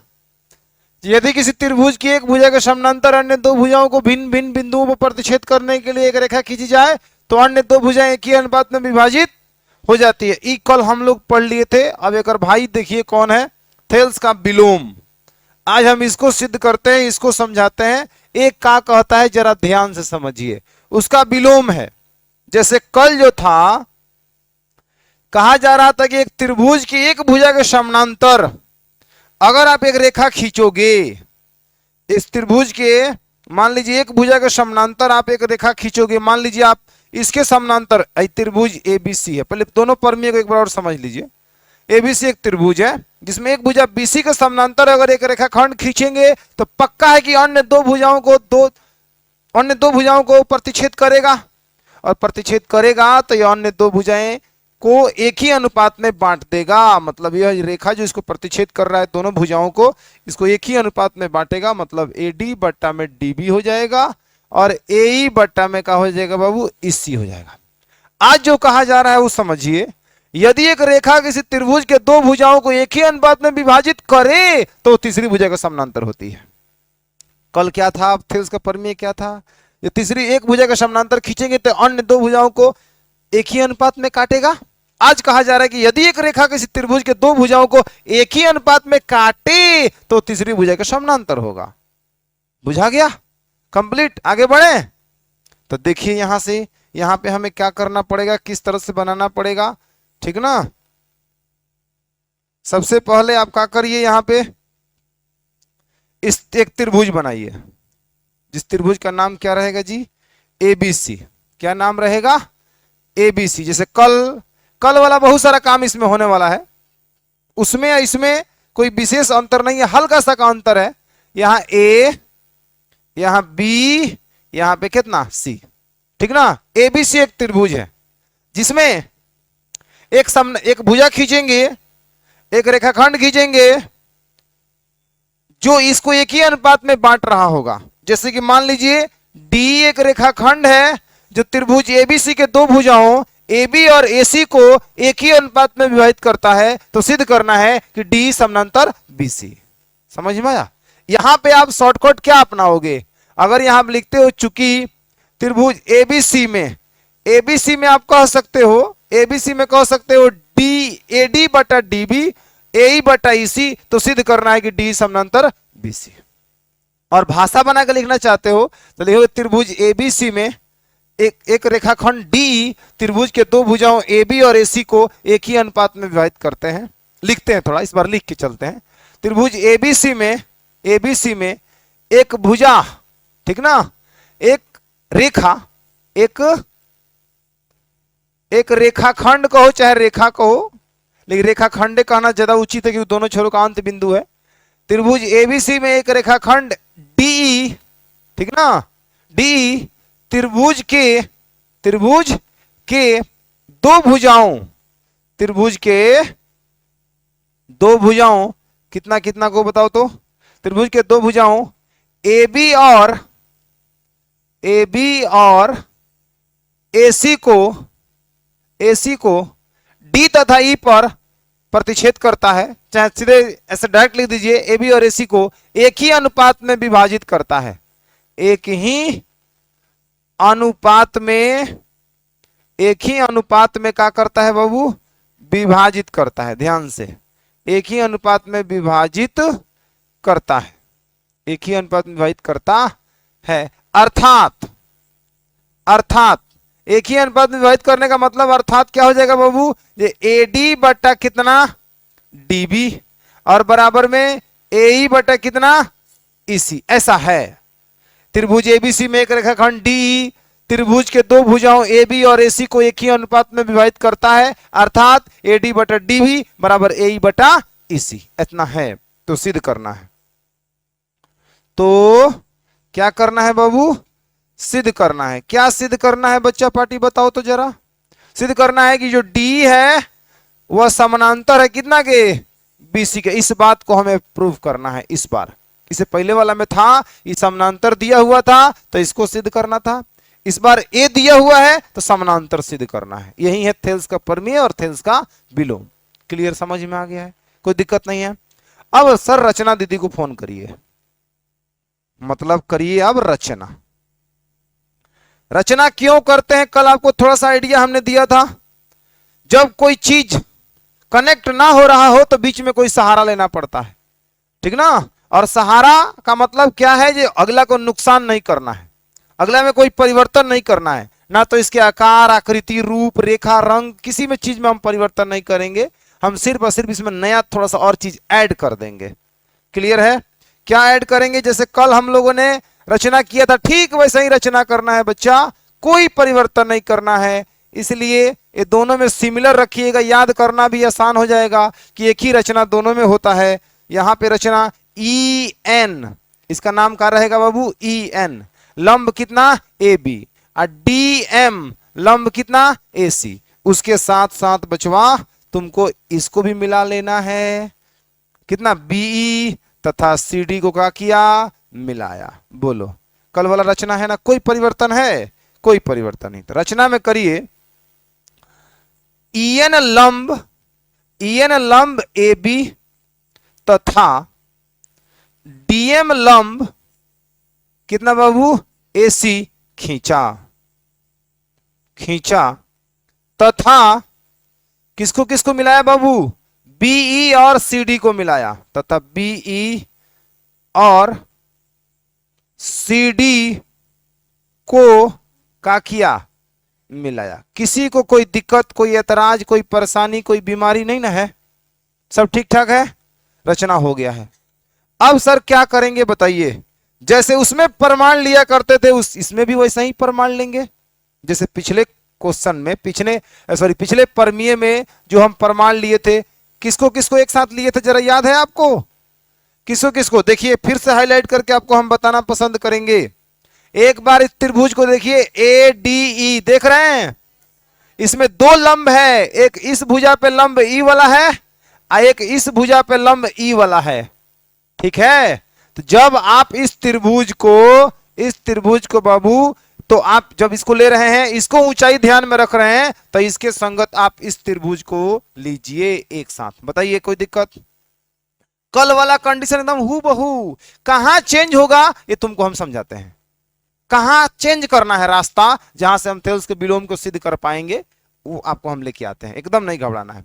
अब फिर जब एक त्रिभुज ए डी ई के साथ जाइएगा, इसको ऊंचाई लीजिएगा, तो इसके साथ आप कौन से त्रिभुज को अपनाइएगा, इस त्रिभुज को अपनाइएगा। बोलिए कोई दिक्कत है, तो आप यहां प्रमाण में लीजिए, क्या लीजिएगा बताइए, प्रमाण में लीजिए दो त्रिभुजों को, प्रमाण यहां लेंगे प्रमाण में लेंगे त्रिभुज कितना ए डी ई तथा त्रिभुज कितना डी ई बी। एक बार और ए डी ई के साथ हम लिए हैं इस त्रिभुज को। कोई दिक्कत है, दोनों त्रिभुजों के क्षेत्रफलों का अनुपात करना है हम लोगों को। क्या करना है, क्षेत्रफलों का अनुपात। क्षेत्रफलों का अनुपात मतलब देखो, एरिया ऑफ त्रिभुज कितना ए डी ई और बटा एरिया ऑफ त्रिभुज कितना डी ई बी। तो इसका होगा 1/2 आधार गुणे ऊंचाई। तो ए डी ई का आधार बताओ कितना है बाबू, ए डी, ऊंचाई जरा मुझे बता दो ई एन। कोई दिक्कत है, बटा डी बी में 1/2 आधार गुणे ऊंचाई, तो 1/2 आपका रहेगा, आधार कितना रहेगा बाबू, डी बी। ऊंचाई जरा मुझे बता दो, ई एन। एक बार ऊंचाई जो ले लिया गया, कल समझाए थे ना, थेल्स का परमीय समझा होना, पढ़ा होना बहुत जरूरी है इसको समझने के लिए, ठीक ना, क्योंकि आधी से अधिक बात कल हमने क्लियर कर दिया था, किया था ना पिछले क्लास में। 1/2 से 1/2 खत्म, ई एन से ई एन खत्म।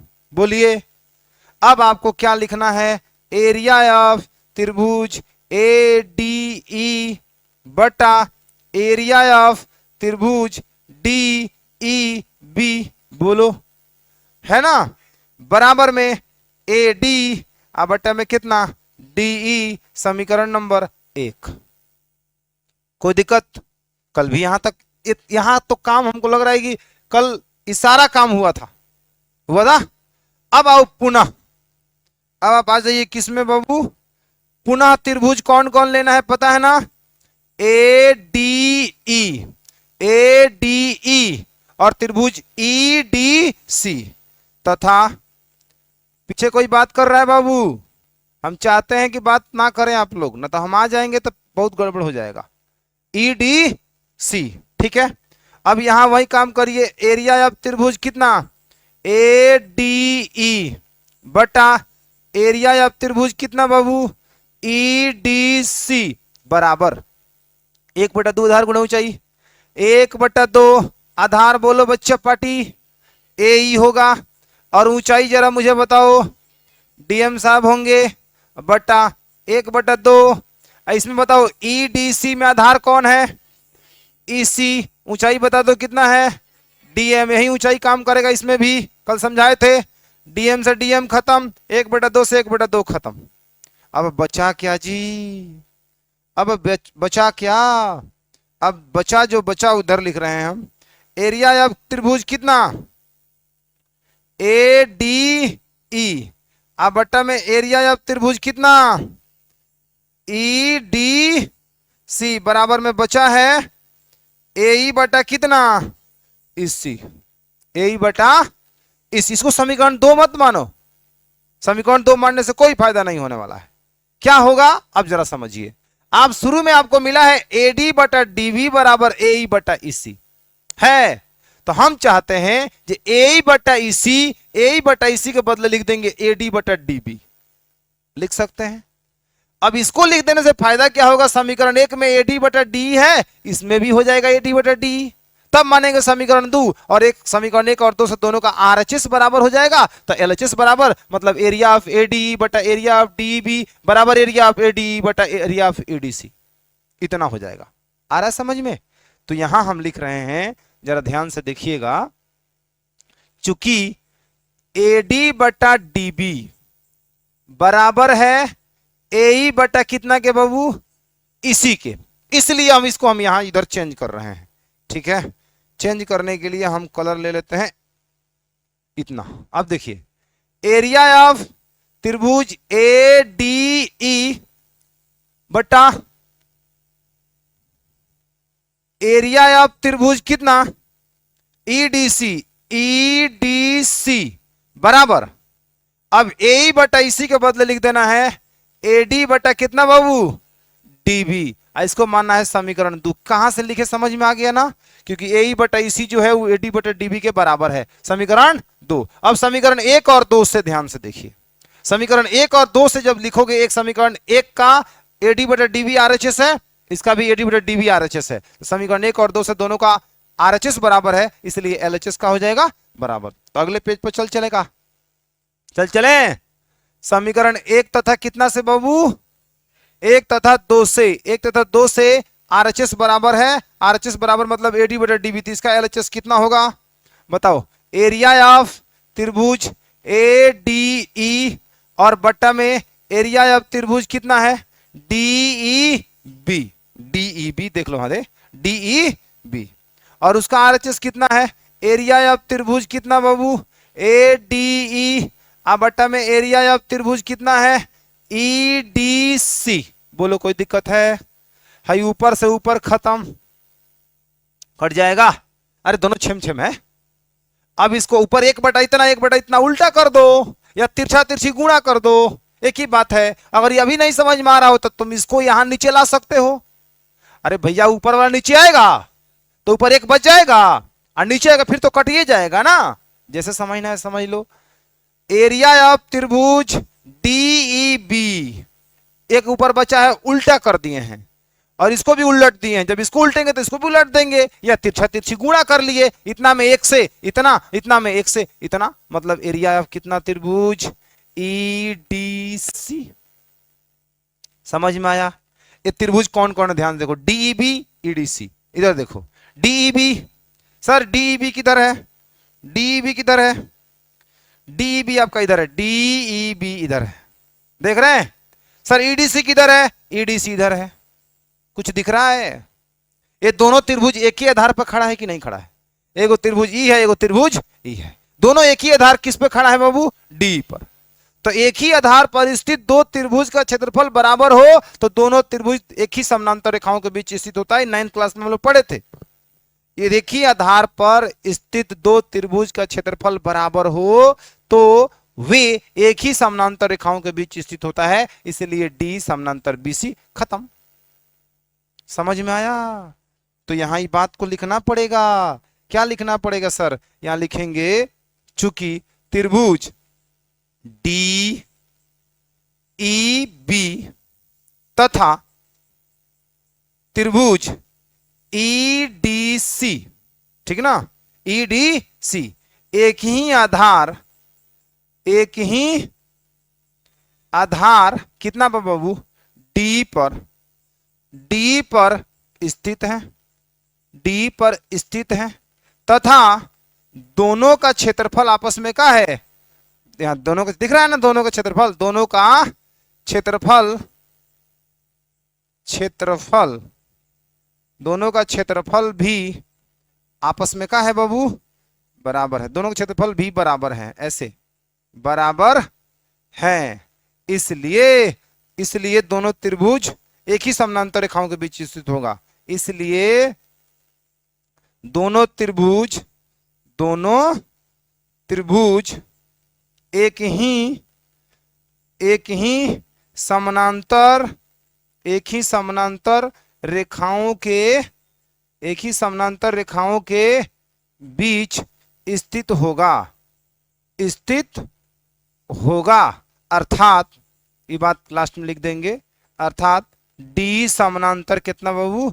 बीसी। यही बात प्रूव करना था जो कि हो चुका है। आया समझ में? कोई दिक्कत किसी को पूछना है तो पूछो, कोई दिक्कत अगर तुमको परेशानी लगे तो। नोट करेगा? करो नोट।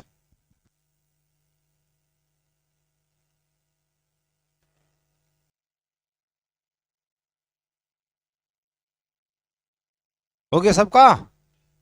कोई दिक्कत नहीं ना इसमें है? तो आप होमवर्क जो कल दिया गया था उसको निकालिए। आज के लिए इसमें इतना ही रहेगा।